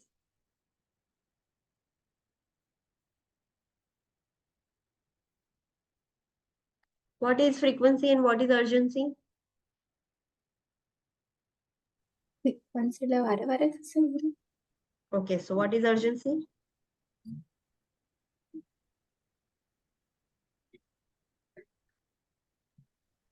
અને સેન્સેશન આવશે પણ urine hold નહીં કરી શકે. Yes, हाँ. So frequency मतलब पेशेंट बार बार यूरिनेशन के लिए जा रहा है एंड अर्जेंसी मतलब पेशेंट रोक नहीं पाएगा. Patient has to go for urination right now. बिल्कुल होल्ड नहीं कर पाता, कंट्रोल नहीं रह पाता. So that is urgency. तो पेशेंट को बार बार ऐसे यूरिनेशन करने के लिए जाना पड़ रहा है तो क्यों, क्या हुआ है, उसके लिए भी हम कर सकते हैं ये method use. Inability to urinate. Patient को सेंसेशन आ रहा है, अर्ज हो रही है, बट पेशेंट यूरिन नहीं कर पा रहा है. क्यों, कोई कुछ फंस गया है क्या है, तो उसके लिए भी हम ये यूएसजी यूज कर सकते हैं. और to check the amount of residual urine. Residual urine मतलब पेशेंट ने वॉइड कर दिया, फिर भी ब्लैडर में यूरिन बचता है। आइडियली ब्लैडर कंप्लीटली एम्प्टी हो जाना चाहिए आफ्टर वॉइडिंग, बट कोई पेशेंट का ब्लैडर एम्प्टी नहीं हो पा रहा है। सो वो रेसिड्यूअल यूरिन है कि नहीं है, तो कितना है वो अमाउंट चेक करने के लिए भी हम ब्लैडर सोनोग्राफी कर सकते हैं। नेक्स्ट है इंट्रावीनस यूरोग्राफी, मतलब इंट्रावीनस है, we are giving something through IV, right. And urography मतलब ये आईवीपी भी बोलते हैं, इंट्रावीनस पाइलोग्राफी भी बोलते हैं, इंट्रावीनस यूरोग्राफी भी बोल सकते हैं। आईवीयू आईवीपी दोनों वर्ड्स है इसके। इसमें क्या होगा, पेशेंट के वेन से डाई इंजेक्ट करेंगे, एंड डाई इंजेक्ट करने के बाद एक्सरे शूट करेंगे। सो डाई जहां जहां पर है, तो कुछ भी ऑब्स्ट्रक्शन होगा, पूरा ऐसे किडनी यूरेटर ब्लैडर, डाई जहां जहां जाएगी ऑब्स्ट्रक्शन होगा तो दिख जाएगा, एबनॉर्मलिटीज होगी तो दिख जाएगा। So it is an X-ray procedure in which IV injection of a radio opaque dye is used to visualize and identify abnormalities in the renal system. Renal system में कहीं पर भी कुछ भी abnormality है, like obstruction हो गया है, हाइड्रोनेफ्रोसिस है, या कुछ भी है, तो इससे हमें पता चल जाएगा। प्री प्रोसीजर ये जो है इंट्रावीनस यूरोग्राफी, उसके प्रोसीजर करने से पहले आपको क्या करना होगा, सो इन्फॉर्म कंसेंट लेनी होगी, बिकॉज इंट्रावीनस है, something invasive. Assess the client for allergies to iodine, sea food, radio opaque dye, and for contraindications for the test including a positive pregnancy test. Patient को पूछ लेंगे, चेक कर लेंगे उसको iodine की एलर्जी, सी फूड की allergy, या कोई भी डाई की एलर्जी है या नहीं। कॉन्ट्राइंडिकेशंस भी चेक कर देंगे, फॉर एग्जांपल अगर प्रेग्नेंट हो तो ये टेस्ट नहीं कर सकते, तो वो भी हम पहले ही चेक कर देंगे। Caution include medical history of asthma, significant cardiac disease and renal insufficiency. Yes, अगर पेशेंट को एज्मा है, कार्डियक डिजीज है कुछ, या रीनल इनसफिशिएंसी है, तो ऐसा नहीं है कि वो कॉन्ट्राइंडिकेटेड है, but we have to be very careful, we have to do this test very cautiously. So उसमें कॉशंस हमें इंक्लूड करने होंगे, सो वो सब कुछ प्री प्रोसीजर ही चेक करना होगा। withhold foods and fluids for the time prescribed. Yes, IVP या आईवीयू करने से पहले पेशेंट को एनपीओ होना पड़ता है, a night before the test. So रात में जो डिनर किया उसके बाद पेशेंट एनपीओ हो जाएगा। सो जितना भी टाइम आपको प्रिस्क्राइब किया है डॉक्टर ने, उतने टाइम से पेशेंट को एनपीओ करना होगा। Administer laxatives as prescribe, bowel preparation करवा देना है रात से ही, सो फिर बॉवल कंप्लीटली एम्प्टी हो जाए तो हम इजीली विजुअलाइज कर पाए। Inform the client about the possible throat irritation, flushing of the face, warmth, or a salty or metallic taste during the test. So patient को पहले से ही बोल देना है कि जब ये आप टेस्ट करोगे, जैसे ही डाई इंजेक्ट होगी आपको थ्रोट इरिटेशन होगा, ऐसा फील होगा कि फेस की तरफ सर्कुलेशन बढ़ गया है, वार्म फील होगा, मुंह में थोड़ा सॉल्टी या मेटालिक टेस्ट आएगा ड्यूरिंग दिस टेस्ट। सब कुछ पहले से एक्सप्लेन कर दिया ना। Let's see the post procedure intervention. Test खत्म हो गया है तो क्या करना है, we have to monitor the vital signs. Pre procedure भी वाइटल साइंस लेने होंगे तो लास्ट में कंपेयर कर पाओ। Instruct the client to drink at least 1 litre of fluid unless contraindicated. क्यों? हाँ, डाई इंसर्ट किया है तो पानी ज्यादा पीना पड़ेगा, तो वो डाई क्लियर आउट हो जाए। हाँ, अगर पेशेंट को कुछ प्रॉब्लम है, लाइक हार्ट प्रॉब्लम और लीवर का, किडनी का कोई प्रॉब्लम है, तो कॉन्ट्राइंडिकेटेड है तो नहीं पीना है। बट कुछ कॉन्ट्राइंडिकेशन नहीं है तो 1 लीटर तो एटलीस्ट पीना है कि वो डाई निकल जाए। मॉनिटर यूरिनरी आउटपुट चेक करना है, यूरिनरी आउटपुट कैसा है, क्या है, सब चेक करेंगे। Monitor for the signs of possible allergic reaction to the dye during the test and instruct the client to notify the PHCP if any signs of allergic reaction occur. हमें भी patient के अंदर check करने हैं कि कुछ allergic reactions तो नहीं आए हैं, एंड पेशेंट को भी बोलना है कि अगर कुछ एलर्जिक रिएक्शंस आते हैं तो इमीडिएटली हमें इन्फॉर्म करें, नोटिफाई करें। Contrast dye, it potentially damaging the kidneys. The risk is greater in older clients and those experiencing dehydration. Contrast dye है, so वो किडनीज को डैमेज कर सकती है, अगर नहीं निकली बॉडी में से तो प्रॉब्लम। फिर एक मेडिकेशन है जिसके साथ कॉन्ट्रास्ट डाई नहीं यूज कर सकते, व्हाट इज दैट, वरना प्रॉब्लम हो जाता है। What is that medication? Metformin. Metformin. Yes, we have studied this. Metformin in red important point. Yes, metformin है और हम डाई दे देंगे तो क्या हो जाएगा? Lactic acidosis. लैक्टिक एसिडोसिस हो जाएगा, किडनी फेल हो जाती है। तो that is why metformin withhold करना है। जो भी कोई भी डाई वाला टेस्ट हो तो मेटफॉर्मिन विथहोल्ड करना बहुत इंपॉर्टेंट है। That is the red important point. So सब जगह वो पूरी बुक में ये चीज तो फॉलो करनी है, रेड इंपॉर्टेंट पॉइंट सब जगह फॉलो होंगे। So contrast dye that is also damaging to the kidney. So जो ओल्डर पेशेंट है उनको रिस्क ज्यादा है, ऑलरेडी जीएफआर कम है, हम कॉन्ट्रास्ट डाई यूज करेंगे तो ज्यादा प्रॉब्लम है। या तो ऐसे लोग जो डिहाइड्रेटेड है ऑलरेडी, तो उनमें भी फिर प्रॉब्लम हो सकता है। सो कॉन्ट्रास्ट डाई से ये प्रॉब्लम होगा।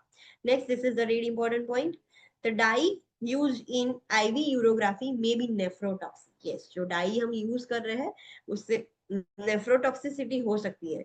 Therefore encourage increase fluids unless contraindicated and monitor the urinary out. तो पेशेंट को बोलना है पानी ज्यादा पियो तो वो डाई निकलेगी, अगर अंदर के अंदर रह गई तो किडनी डैमेज हो जाएगी। And we don't want get dye to stay in the body, उसको निकालना है। सो पानी ज्यादा पियो, अगर कॉन्ट्रा इंडिकेटेड है तो चलेगा, हम कुछ और मैनेज करेंगे, बट नहीं है तो प्लीज पानी ज्यादा पियो। एंड पेशेंट का यूरिनरी आउटपुट भी मॉनिटर करना है। Pre-procedure BUN and creatinine levels may be assessed on the client undergoing a procedure in which dye might be injected. This is not specific to renal system. कोई भी हम test कर रहे हैं जिसमें डाई इंसर्ट करनी है हमें, whether it is for heart, circulation, pulmonary test के लिए, किडनीज के, कहीं पे भी हम डाई यूज कर रहे हैं, तो डाई इंसर्ट करने से पहले पेशेंट को BUN and creatinine level check करना होगा।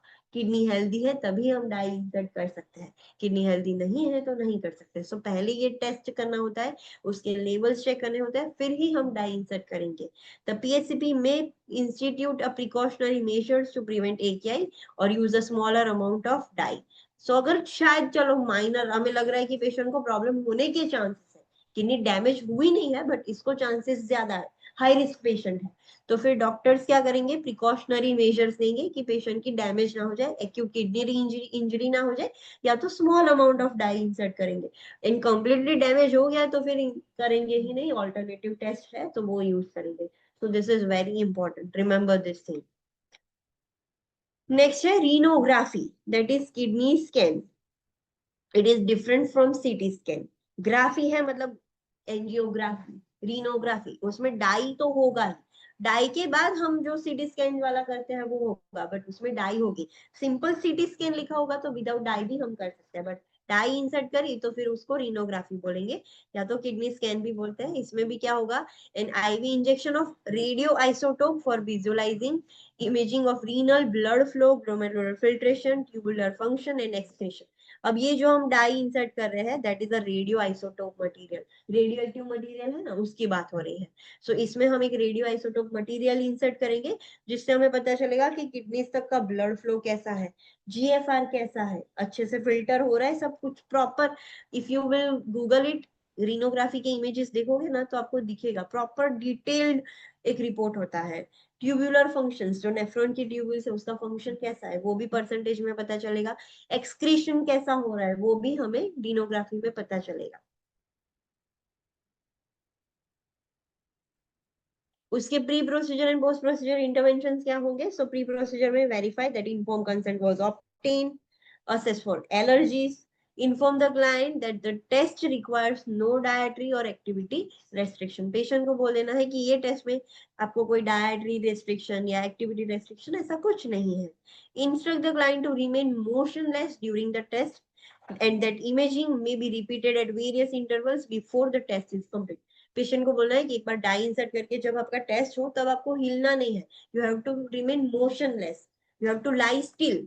जब ये टेस्ट हो रहा होगा वो मशीन आपके फोटोज क्लिक करेगा, सो बार बार क्लिक करेगा इमेजिंग, फिर जाके वो टेस्ट कंप्लीट होगा। सो टेस्ट कंप्लीशन से पहले वो बहुत इंटरवल्स में ऐसे फोटोग्राफ्स क्लिक करता रहेगा।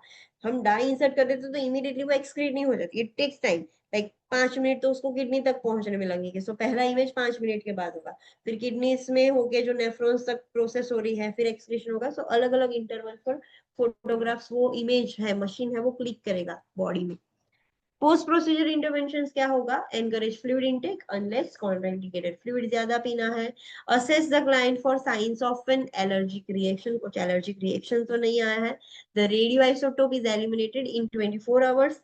Wear gloves for excretion precaution. Yes, ये जो रेडियो आइसोटोप हमने यूज किया है that is radioactive material, right. So वो 24 आवर्स उसको लगेंगे बॉडी में से क्लियर होने में। बट जब भी आप ऐसे पेशेंट के एक्सक्रीशन को हैंडल कर रहे हो, ग्लव्स पहनना पड़ेगा, बिकॉज थोड़ा बहुत तो रेडिएशन लग सकता है। Follow a standard precaution when caring for incontinent client, a double bag client linens as पर एजेंसी पॉलिसी। यस, अगर इनकॉन्टिनेंट है क्लाइंट, इनकॉन्टिनेंट मतलब urinary incontinence, faecal incontinence,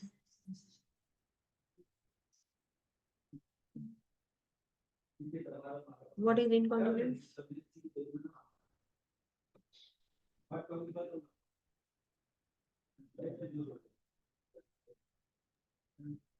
hold बार नहीं कर सकता यूरिन। होल्ड यूरिन नहीं कर रहे हैं, बार बार वो बेड शीट गंदी कर रहे हैं। फीकल इनकॉन्टिनेंस में स्टूल पास कर देंगे, बार बार वो होल्ड नहीं कर पाते। ओल्डर पीपल को इनकॉन्टिनेंस ज्यादा होता है, जब तक तो वॉशरूम तक जाते हैं तब तक तो यूरिन और फीसेस पास कर देते हैं। तो yes, patient receives the sensation but जब लाइक होल्ड नहीं कर पा रहे हैं, उनकी मसल वीक्स हो गए या सो जो पेशेंट, आपने कोई से पेशेंट पर ये रीनोग्राफी किया है but patient is incontinent, so बार बार बेडशीट या लिनन्स गंदी करता रहेगा। और ये जो लीकेज हो रहा है, जो यूरिन निकल रहा है अब वो लाइक रेडियो आइसोटोप मटेरियल का है, तो उनकी जो लिनन्स है वो आप कैसे ले जाओगे? दो डबल, एक पहले लिनन पेशेंट के रूम में एक बैग में डालनी है, फिर वो बैग जाके दूसरे पॉलीथीन बैग में डालनी है, फिर आपको भेजनी है। डायरेक्टली ऐसे ओपन करके नहीं ले जा सकते, राइट। सो जब भी इनकॉन्टिनेंट क्लाइंट हो तब डबल बैग में हम उसको लिनन को डाल के बाहर ले जाएंगे। If captopril was administered during the procedure, the client's BP should be checked frequently. अगर हमने ड्यूरिंग प्रोसीजर, जब ये प्रोसीजर चल रही थी तब हमने कैप्टोप्रिल एडमिनिस्टर किया था, प्रिल है मतलब कौन सी मेडिकेशन, फार्माकोलॉजिकल जिसने पढ़ा है बोलो, प्रिल, लिसिनोप्रिल, कैप्टोप्रिल, प्रिल वाली medication, AC inhibitor. ACE inhibitors किसके लिए देंगे? एसी इनहिबिटर्स क्या है? इट इज रास सिस्टम में पढ़ा था। एसी किस में हेल्प करता है? एसी की मदद से क्या होता है? हाँ, सो अल्टीमेटली क्या होता है? एसी का रोल क्या हुआ? AC will convert the angiotensin 1 into 2। उसका रोल क्या है? एंजियोटेंसिन 2 क्या करता है? बीपी इंक्रीज करावे। इंक्रीज करे। It increases the blood pressure. So AC का काम क्या था? उसने ब्लड प्रेशर इंक्रीज करने में हेल्प की। एसी इनहिबिटर्स क्या करेगा? बीपी ड्रॉप करे। यस, एसी को सिक्रेट ही नहीं होने देगा। विदाउट एसी एंजियोटेंसिन 2 बनेगा ही नहीं, तो बीपी बढ़ेगा ही नहीं। सो कैप्टोप्रिल और ACE inhibitors are anti hypertensive. So अगर हमने दिया है ड्यूरिंग द प्रोसीजर, पेशेंट का बीपी फ्रीक्वेंटली चेक करना है। एंटी हाइपरटेंसिव दिया था बट हाइपोटेंशन ना हो जाए, इसके लिए हमें चेक करना पड़ेगा। ओके, नेक्स्ट है cystoscopy and biopsy of the bladder. What is cystoscopy? Scopy like sigmoidoscopy, ऐसा स्कोपी, प्रोक्टोस्कोप यूज करते हैं। तो ऐसा स्कोपी किसके लिए वर्ड यूज होता है? सिस्टो, सिस्टो वर्ड किसके लिए है? सिस्टो वर्ड ब्लैडर। ब्लैडर के लिए। सिस्टोस्कोपी तो यस, ब्लैडर का विजुअलाइजेशन कर रहे हैं यूजिंग अ स्कोप। एक स्कोप यूज कर रहे हैं जिससे हम ब्लैडर विजुअलाइज करेंगे। बट साथ साथ में अगर डाउटफुल है, ट्यूमर है, तो हम उसमें सैंपल भी तभी ले लेंगे। लाइक पेशेंट को चलो सर्वाइकल कैंसर है, हमें डिटेक्ट हुआ, तो हमने वो कुस्कोस या सिम्स वजाइनल स्पेक्यूलम यूज करके वजाइना देखा, सैंपल लेना है तो हम तभी ले लेते हैं, राइट। अलग से फिर से वापस से प्रोसीजर नहीं करते। तो सिस्टोस्कोपी कर रहे थे, ब्लैडर विजुअलाइज कर रहे थे, तब हमें लगा कि अंदर ट्यूमर है, कुछ प्रॉब्लमेटिक है, हमें सैंपल लेना है, तो तभी ले लेंगे। तो सिस्टोस्कोपी के साथ साथ आप ब्लैडर की भी बायोप्सी ले सकते हैं। So bladder mucosa is examined for inflammation, calculi or tumors by means of cystoscope. Bladder के लिए एक स्कोप आता है, वो स्कोप की मदद से आप ब्लैडर का अंदर का लेयर देख सकते हो। इन्फ्लेमेशन है, स्टोन है, ट्यूमर्स है, की और प्रॉब्लम है। And a sample for biopsy may also be obtain, अगर सैंपल लेना है तो इसी वक्त हम ले सकते हैं। प्री प्रोसीजर इंटरवेंशन क्या करेंगे, verify that inform consent was obtain, inform consent ले है कि नहीं वो देख लेना है। इफ बायोप्सी इज प्लान,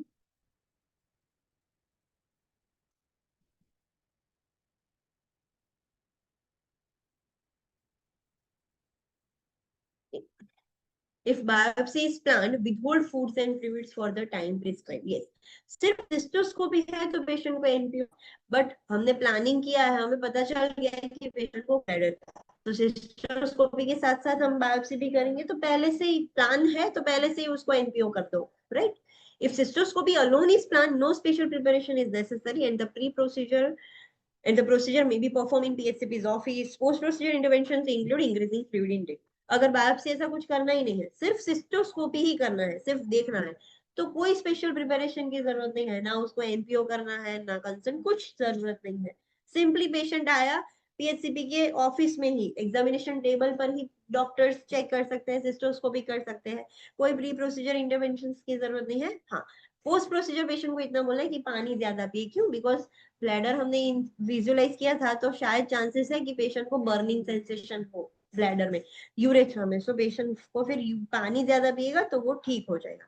सिर्फ इतना ही होगा सिस्टोस्कोपी में। बट अगर बायोप्सी प्लान किया है तो पोस्ट प्रोसीजर बायोप्सी के क्या स्टेप होंगे, सिस्टोस्कोपी में सिर्फ एक ही है, पानी ज्यादा पीना है, बट बायोप्सी प्लान की थी तो post procedure intervention following the biopsy क्या करेंगे, वाइटल्स चेक करने पड़ेंगे हमें, increase fluid intake as prescribe, पानी ज्यादा पिलाना है, monitor intake and output and assess for urine characteristics, because हमने ब्लैडर में से सैंपल लिया है, टिश्यू को ऐसे निकाला है, सो पेशेंट का इंटेक आउटपुट चेक करना है, यूरिनरी स्टेटस चेक करना है, यूरिन की कैरेक्टरिस्टिक्स चेक करना है, कैसा कलर है, कैसा अमाउंट है, क्या है अंदर, स्मेल कैसी है, सब कुछ चेक करना पड़ेगा।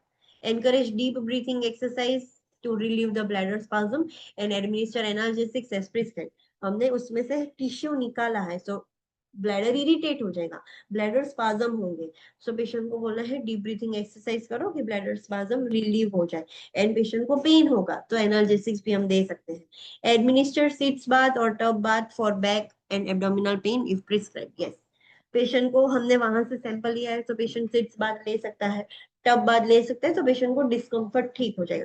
वो डिस्कम्फर्ट ठीक होगा तो ऑटोमेटिकली बैक पेन और एब्डोमिनल पेन ठीक हो जाएगा, बिकॉज उसकी वजह से ही पेन हो रहा था। Note that leg cramps are common because of lithotomy position maintained during the procedure. Yes, biopsy लेते वक्त लिथोटोमी पोजीशन दी होगी, मतलब लेग्स ऐसे एलिवेट करके बांध लिए होंगे, नॉर्मल डिलीवरी में जो देते हैं, सो ऐसे बहुत टाइम तक पोजीशन करने की वजह से बाद में लेग क्रैम्प्स होते हैं पेशेंट को, so this are common, it is not abnormal. Inform the client that burning on urination, pink ting or tea color urine and urinary frequency are common after cystoscopy and resolve in few days. Cystoscopy करते हैं हम, scope insert करते हैं तो burning होगा urination में, and अगर अंदर वॉल इंजरी हुई है तो पिंक कलर का यूरिन होगा, थोड़ा थोड़ा tea colour urine, old blood निकल रहा है so tea colour dark colour urine होगा, यूरिनरी फ्रीक्वेंसी भी बढ़ जाएगी, बार बार यूरिनेशन के सेंसेशन होंगे, बार बार जाना पड़ेगा। So this are the common things, this is not abnormal. अगर ऐसा कंप्लेन लेके आ रहा है पेशेंट तो बोलना है this is completely normal, there is no any problem, and वो थोड़े दिन में ठीक भी हो जाएगा। But what is abnormal? Monitor for bright red urine or clots and notify the PHCP if fever occurs. An increase in WBC count suggests the infection. Bright red urine आ रहा है, एकदम clots, urine में भी clots आ रहे हैं, then this is abnormal. This is not good thing. तो PHCP को notify करना है, fever है तो भी notify करना है, WBC elevate हो गए तो भी notify करना है, all this thing indicates infection. Okay. Next है renal biopsy. What is the difference between previous topic and this topic? आगे भी तो हमने बायोप्सी ही पढ़ा ना, तो किडनी बायोप्सी किडनी है, वो ब्लैडर की थी और ये किडनी की है, सो किडनी में से सैंपल ले रहे हैं, नॉट फ्रॉम द ब्लैडर, सो ये सिस्टोस्कोप के साथ नहीं कर सकते, it should be performed alone, right. So it is a procedure in which insertion of needle into the kidney to obtain a sample or sample of tissue for examination, usually done percutaneously. Renal biopsy, liver biopsy direct ऊपर से ही percutaneously हम करते हैं, needle insert करके sample ले लेते हैं। Pre procedure intervention क्या करेंगे, असेस वाइटल साइंस चेक करेंगे, assess baseline coagulation studies, notify the PHCP if abnormal results are noted. Vitals लेंगे, कंपैरिजन में हेल्प होगा। कोएगुलेशन, जब भी बायोप्सी करते हैं कोएगुलेशन स्टडीज चेक करनी पड़ेगी, क्लॉटिंग कैसा है उसका। अगर आपको लग रहा है कि कोएगुलेशन स्टडीज एबनॉर्मल है, पीटीआईएनआर, एपीटीटी इंक्रीज हो गया है, प्लेटलेट डिक्रीज हो गई है, ये सारे एबनॉर्मल कोएगुलेशन स्टडीज है, तो इमीडिएटली पीएचसीपी को नोटिफाई करना होगा। Verify that inform consent was obtain, consent के बगैर तो हो नहीं पाएगा। Withhold foods and fluids as prescribe, patient को एनपीओ करना पड़ेगा। Intervention during procedure, renal biopsy में इंट्रा प्रोसीजर स्टेप्स क्या होंगे? Position the client prone with a pillow under abdomen and shoulders, ये पोजीशन याद रखनी है आपको। पोजीशंस के रिलेटेड क्वेश्चंस आएंगे, जैसे लीवर बायोप्सी में बिफोर प्रोसीजर ये पोजीशन देनी थी, आफ्टर प्रोसीजर ये पोजीशन, याद है? सो वैसे ही ड्यूरिंग रीनल बायोप्सी कौन सी पोजीशन देंगे?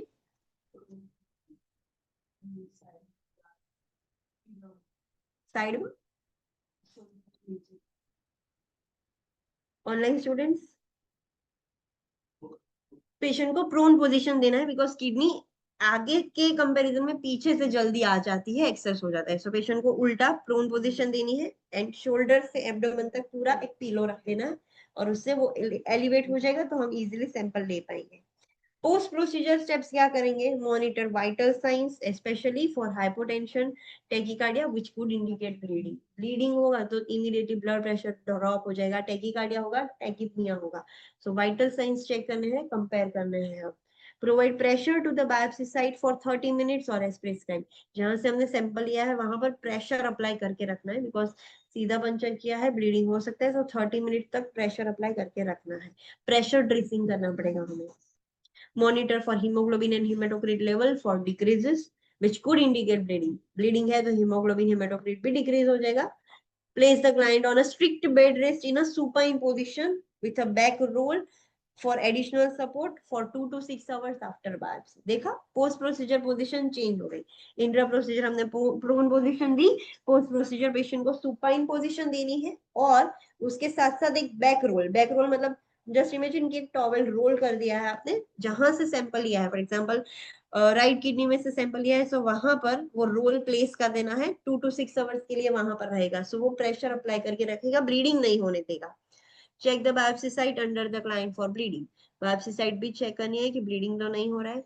We have to encourage the patient for fluid intake of 1.5 to 2 litres as prescribe. Patient को बोलना है इतना पानी तो लेना ही होगा, अगर कॉन्ट्राइंडिकेटेड है तो नहीं करेंगे। Observe the urine for gross and microscopic bleeding, yes urine का सैंपल भी लेंगे। यूरिन में ग्रॉस ब्लीडिंग है कि माइक्रोस्कोपिक? ग्रॉस ब्लीडिंग सीधा हेमेचूरिया, माइक्रोस्कोपिक मतलब नेकेड आई से नहीं दिखेगा, बट अगर माइक्रोस्कोपिक स्टडी करोगे तो आरबीसी प्रेजेंट होंगे। सो वो चेक करने के लिए यूरिन का सैंपल लेना होगा। Instruct the client to avoid heavy lifting and strenuous activities for 1 to 2 weeks, 1 से 2 हफ्ते तक हैवी लिफ्टिंग नहीं कर सकता, कोई भी स्ट्रेनस एक्टिविटी की जिसमें जोर की जरूरत, ताकत की जरूरत पड़े, ऐसा कुछ नहीं करना है। Instruct the client to notify the PHCP if either a temperature greater than 100 degree Fahrenheit or hematuria occurs after the first 24 hours post procedure. Yes, patient को बोलना है कि इमीडिएटली पीएचसीपी को नोटिफाई करे अगर आपका बॉडी टेम्परेचर 100 डिग्री से ज्यादा आ रहा है या तो हीमेचूरिया है। आफ्टर फर्स्ट 24 आवर्स, आपको प्रोसीजर खत्म हो गई है, उसके 24 घंटे के बाद आपको हीमेचूरिया हो रहा है या तो फीवर आ गया, so this is not good thing, you have to notify the PHCP. Okay, so यहाँ पर डायग्नोस्टिक टेस्ट खत्म हो गए, कल से हम डिजीज कंडीशन देखेंगे। So let's do a quick revision. आज हमने क्या देखा?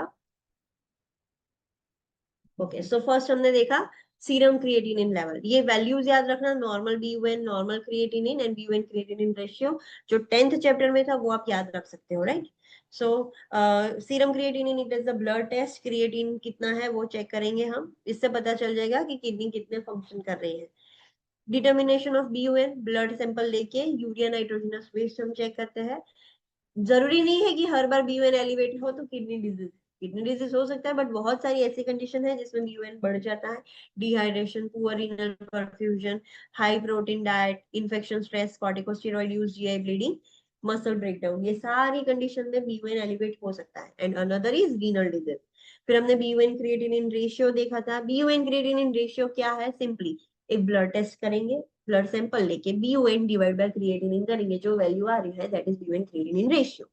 डिक्रीज BUN क्रिएटिनिन रेशियो कौन से कंडीशन में होता है? Fluid volume deficiency, obstructive uropathy, catabolic state, high protein diet. Increase कब हो जाएगा? फ्लूइड वॉल्यूम एक्सेस में। फिर हमने यूरिन एनालिसिस देखा, it is urine test. Urine का सैंपल लेंगे, क्लीन सैंपल, स्टेराइल की जरूरत नहीं है, सिर्फ क्लीन सैंपल कंटेनर में लेंगे। 10 to 15 ml mid stream urine लेना होता है। मॉर्निंग वाला सैंपल बेस्ट होता है, बट रैंडम भी हम ले सकते हैं।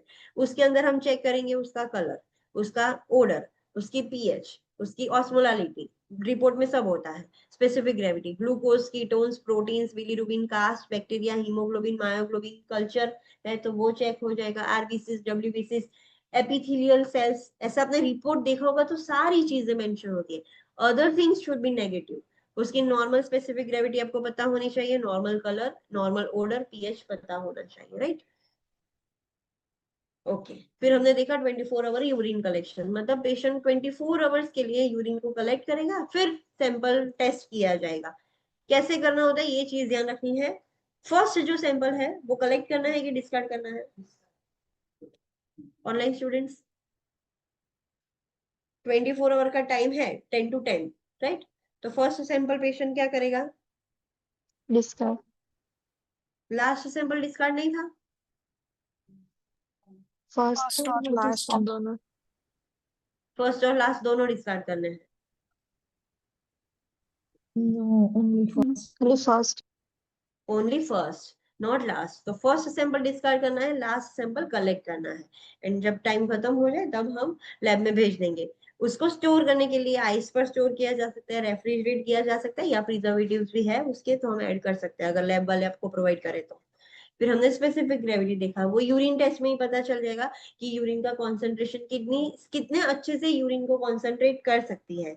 सो 3 मेथड से यूरिन का कॉन्सेंट्रेशन चेक किया जाता है। सबसे कॉमन है multiple test dipstick method. Okay उसमें हाँ, अगर पेशेंट रेडियो पे कॉन्ट्रास्ट डाई यूज किया है, ग्लूकोज या प्रोटीन प्रेजेंट है, तो एक्यूरेट रिजल्ट नहीं आएंगे। अगर आप ठंडा कर दोगे उसको तो फॉल्स हाई रिजल्ट्स आ सकते हैं। नॉर्मल वैल्यू पता होनी चाहिए। कौन सी कंडीशन में स्पेसिफिक ग्रेविटी इंक्रीज हो जाती है? इन शॉर्ट इतना याद रखना है कि जब बॉडी में फ्लूइड कम हो तब बॉडी यूरिन भी कम बनाएगी, सो स्पेसिफिक ग्रेविटी कम हो जाएगी। एडीएच में रिटेन होता है इसीलिए यूरिन कम बनता है। इनका स्पेसिफिक ग्रेविटी डिक्रीज हो जाती है, मतलब एकदम डाइल्यूट यूरिन कौन सी कंडीशन में होता है वो हमने देखा था। अगर यूरिन विदाउट एनी कंडीशन, ना पेशेंट ने पानी का ज्यादा पिया है ना तो उसको डायबिटीज इंसिपिडस है, फिर भी डाइल्यूट है, दैट इंडिकेट्स कि पेशेंट को किडनी डिजीज है। किडनी काम नहीं कर रही है, उसका काम है यूरिन को कॉन्सेंट्रेट करना, बट वो नहीं कर रही है। जैसा ही ब्लड में से सब फ्लूइड है वो निकाल दिया, कुछ रीअब्जॉर्प्शन सिक्रेशन ऐसा कुछ किया ही नहीं उसने। फिर हमने देखा urine culture in sensitivity testing. इसमें यूरिन का सैंपल लिया जाता है, नॉट फॉर 24 आवर्स, सिर्फ वन टाइम सैंपल होता है, बट वो स्टेराइल कंटेनर में लिया जाता है, क्लीन कंटेनर नहीं चलेगा। So proper clean catch method use करनी है। पेशेंट को बोलना है कहीं भी वो टच ना हो। आप भी अगर पकड़ रहे हो तो प्रॉपरली नीचे से होल्ड करो, ऊपर से होल्ड नहीं करना है। ऐसे प्रॉपरली सैंपल लेना है। अगर पेशेंट नहीं ले पा रहा है तो हम K90 कैथेटर, स्ट्रेट कैथेटर करके सैंपल ले सकते हैं। अगर आपको डाउट लग रहा है कि पेशेंट ने जो सैंपल लिया है वो स्टेराइल नहीं है तो फिर डिस्कार्ड करके वापस से लेना होगा। क्रिएटिनिन क्लियरेंस टेस्ट देखा, ये ब्लड टेस्ट है या urine test? Online students, creatinine both है। सो उसमें 24 आवर्स के लिए यूरिन भी कलेक्ट करना होता है। जैसे ही लास्ट सैंपल दे पेशेंट उसके बाद फिर ब्लड का सैंपल लेंगे, इन बिटवीन पहले नहीं ले सकते। सो ब्लड का भी सैंपल लेंगे, यूरिन भी कलेक्ट करके हम चेक करेंगे कि किडनी कितने अच्छे से बॉडी में से क्रिएटिनिन क्लियर कर पा रही है। Okay, what is this very important point?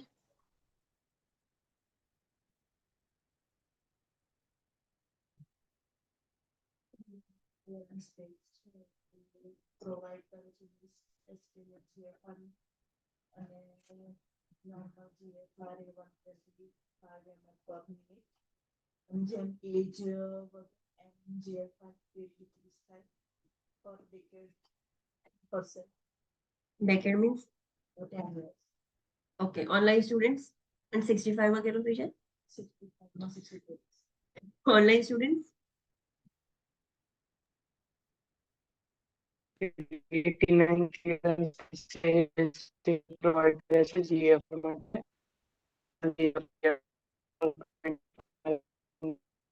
GFR એ એમાં each decade માં 10% ડિક્રીઝ થશે અને જો પેશન્ટનો GFR 65 ml હોય 65 યર્સમાં तो दैट इज कम्प्लीटली नॉर्मल। मतलब जैसे जैसे पेशेंट की एज हो रही है, जब पेशेंट 65 ईयर्स का हो जाता है तब उसका GFR भी 65 हो जाता है। हर 10 साल में 10% वो कम हो जाता है।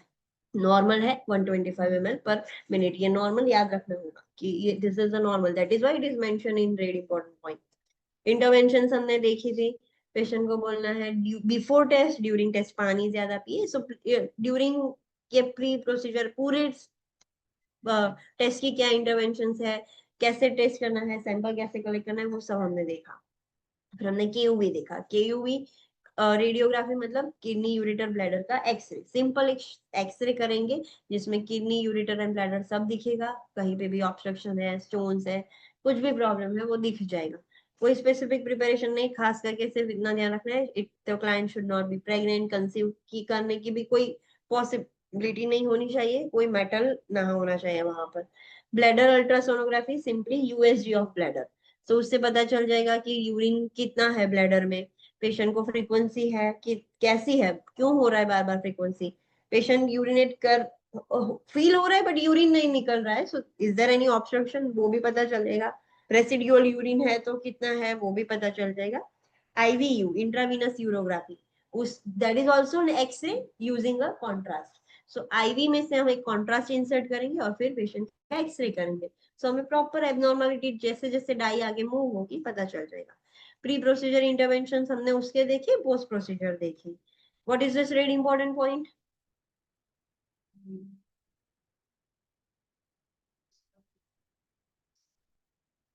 જેના માટે આપણે એન્કરેજ કરવાનું ફ્લોઇડ યુઝ કરવા માટે જો એ કોન્ટ્રાઇન ઇન્ડિકેટ ના હોય તો અને મોનિટર કરવાનું યુરિન આઉટપુટ અને પ્રી પ્રોસીજર બીડ્યુએન અને ક્રિએટિન લેવલ છે આપણે અસેસ કરવાનું અને ક્લાયન્ટને એ નહીં ખબર પડશે મને client undergoing the procedure which time check કરે. Okay. Online students, what is this really important point?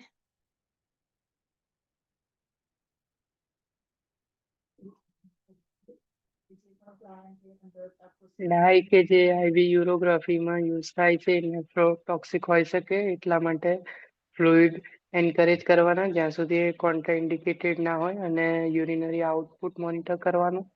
Then pre procedure BUN and creatinine level assess કરવાના. ક્લાયન્ટ કે જે અંડરગોઈંગ જઈ રહ્યો છે જેમાં ડાઈ યુઝ થશે અને PSCP પ્રિકોશનરી મેઝર્સ યુઝ કરશે એક્યુટ કિડની ઇન્જરી ને પ્રિવેન્ટ કરવા માટે અને smaller amount of die use કરશે આવા પેશન્ટ। यस। जो अगर हमने ये B1 क्रिएटिनिन चेक किया, हमें पता चला कि ये हाई रिस्क पेशेंट है, इसको डैमेज होने के चांसेस ज्यादा है, तो हम प्रिकॉशनरी मेजर्स यूज करेंगे कि पेशेंट की किडनी डैमेज ना हो जाए, स्मॉल डोज देके ऐसा कुछ करके। बट अगर ऑलरेडी डैमेज है तो फिर हम ये टेस्ट नहीं कर सकते। सो B1 क्रिएटिनिन सारे डाई वाले टेस्ट में, whether the person is for angiography, कोई भी डाई इंसर्ट करेंगे तब हम B1 क्रिएटिनिन चेक करेंगे। फिर हमने देखा रीनोग्राफी, उसमें हम radio isotope material, radio active material inject करके फोटोग्राफ्स लेंगे, स्कैन करेंगे किडनीज का, लाइक रीनल ब्लड फ्लो कैसा है, glomerular filtration, tubular function and excretion कैसा है, वो सब हम चेक करेंगे। उसके हमने प्री प्रोसीजर देखे, पोस्ट प्रोसीजर। इतना याद रखना है कि रेडियो आइसोटोप मटेरियल है तो ऐसे पेशेंट का जो एक्सक्रीशन है, यूरिन हैंडल कर रहे हो तो ऐसे हैंडल करो कि वो लाइक कंटेजियस है, आपको रेडिएशन लगेगा। सो प्रॉपरली ग्लव्स पहन के ही प्रॉपर हैंडलिंग करना है। अगर पेशेंट इनकॉन्टिनेंट हो गया है, यूरिन बार बार बेड पर ही पास कर रहा है, तो उसके लीनन्स ऐसे ही नहीं निकाल सकते, उसको डबल बैग में, एक पॉलीथीन में वो पॉलीथीन दूसरी पॉलीथीन में, ऐसे डबल बैग में कवर करके ही ले जाना है। एंड ड्यूरिंग प्रोसीजर शायद पेशेंट को हमने कैप्टोप्रिल दी हो एंटी हाइपरटेंसिव, तो चेक करना है उसका BP कैसा है। Cystoscopy and biopsy of the bladder हमने देखा। सिस्टोस्कोपी मतलब विजुअलाइजेशन ऑफ ब्लैडर, उसके साथ साथ बायोप्सी करनी होती है तो कर सकते हैं, नहीं है तो नहीं। प्री प्रोसीजर इंटरवेंशन बायोप्सी और वो सब करेंगे तो NPO करना पड़ेगा, कंसर्न लेनी पड़ेगी और उसके बाद के भी प्रोसीजर है। बट सिर्फ सिस्टोस्कोपी है तो कोई प्री प्रोसीजर प्रिपरेशन इनकी कोई जरूरत नहीं है, वो डायरेक्ट PSCB क्लिनिक में भी किया जा सकता है। लाइक पेशेंट ने डॉक्टर को बताया, अंदर आया, डॉक्टर ने बोला कि एग्जामिनेशन टेबल पर सो जाओ, डॉक्टर वहां पर ही चेक कर लेगा नो स्पेशल प्रिपरेशन नथिंग। हाँ बट बायोप्सी है तो फिर पोस्ट प्रोसीजर इंटरवेंशन बढ़ जाएंगी। सिस्टोस्कोपी के बाद एक ही इंटरवेंशन है, पानी ज्यादा पीना है, that's it, nothing any other intervention. अगर बायोप्सी है तो पोस्ट प्रोसीजर इंटरवेंशन हमारे लिए बढ़ जाएंगे, तो हमने वो भी स्टडी किया था। फिर हमने देखा रीनल बायोप्सी। रीनल बायोप्सी मतलब we are just simply taking sample from the kidney, directly kidney में से सैंपल ले रहे हैं to check the cancer detect करने के लिए। वो उसके प्री प्रोसीजर इंटरवेंशन देखिए, intra procedure intervention and post procedure. Intra procedure में पोजीशन इंपॉर्टेंट है, which position you will give to the patient undergoing renal biopsy. Online students, which position you will give to the patient undergoing renal biopsy? prone, Prone position with a pillow under the abdomen and shoulder. Pillow ऐसे rectangle shape होता है तो पूरा नीचे रख देंगे। Post procedure कौन सी position दोगे?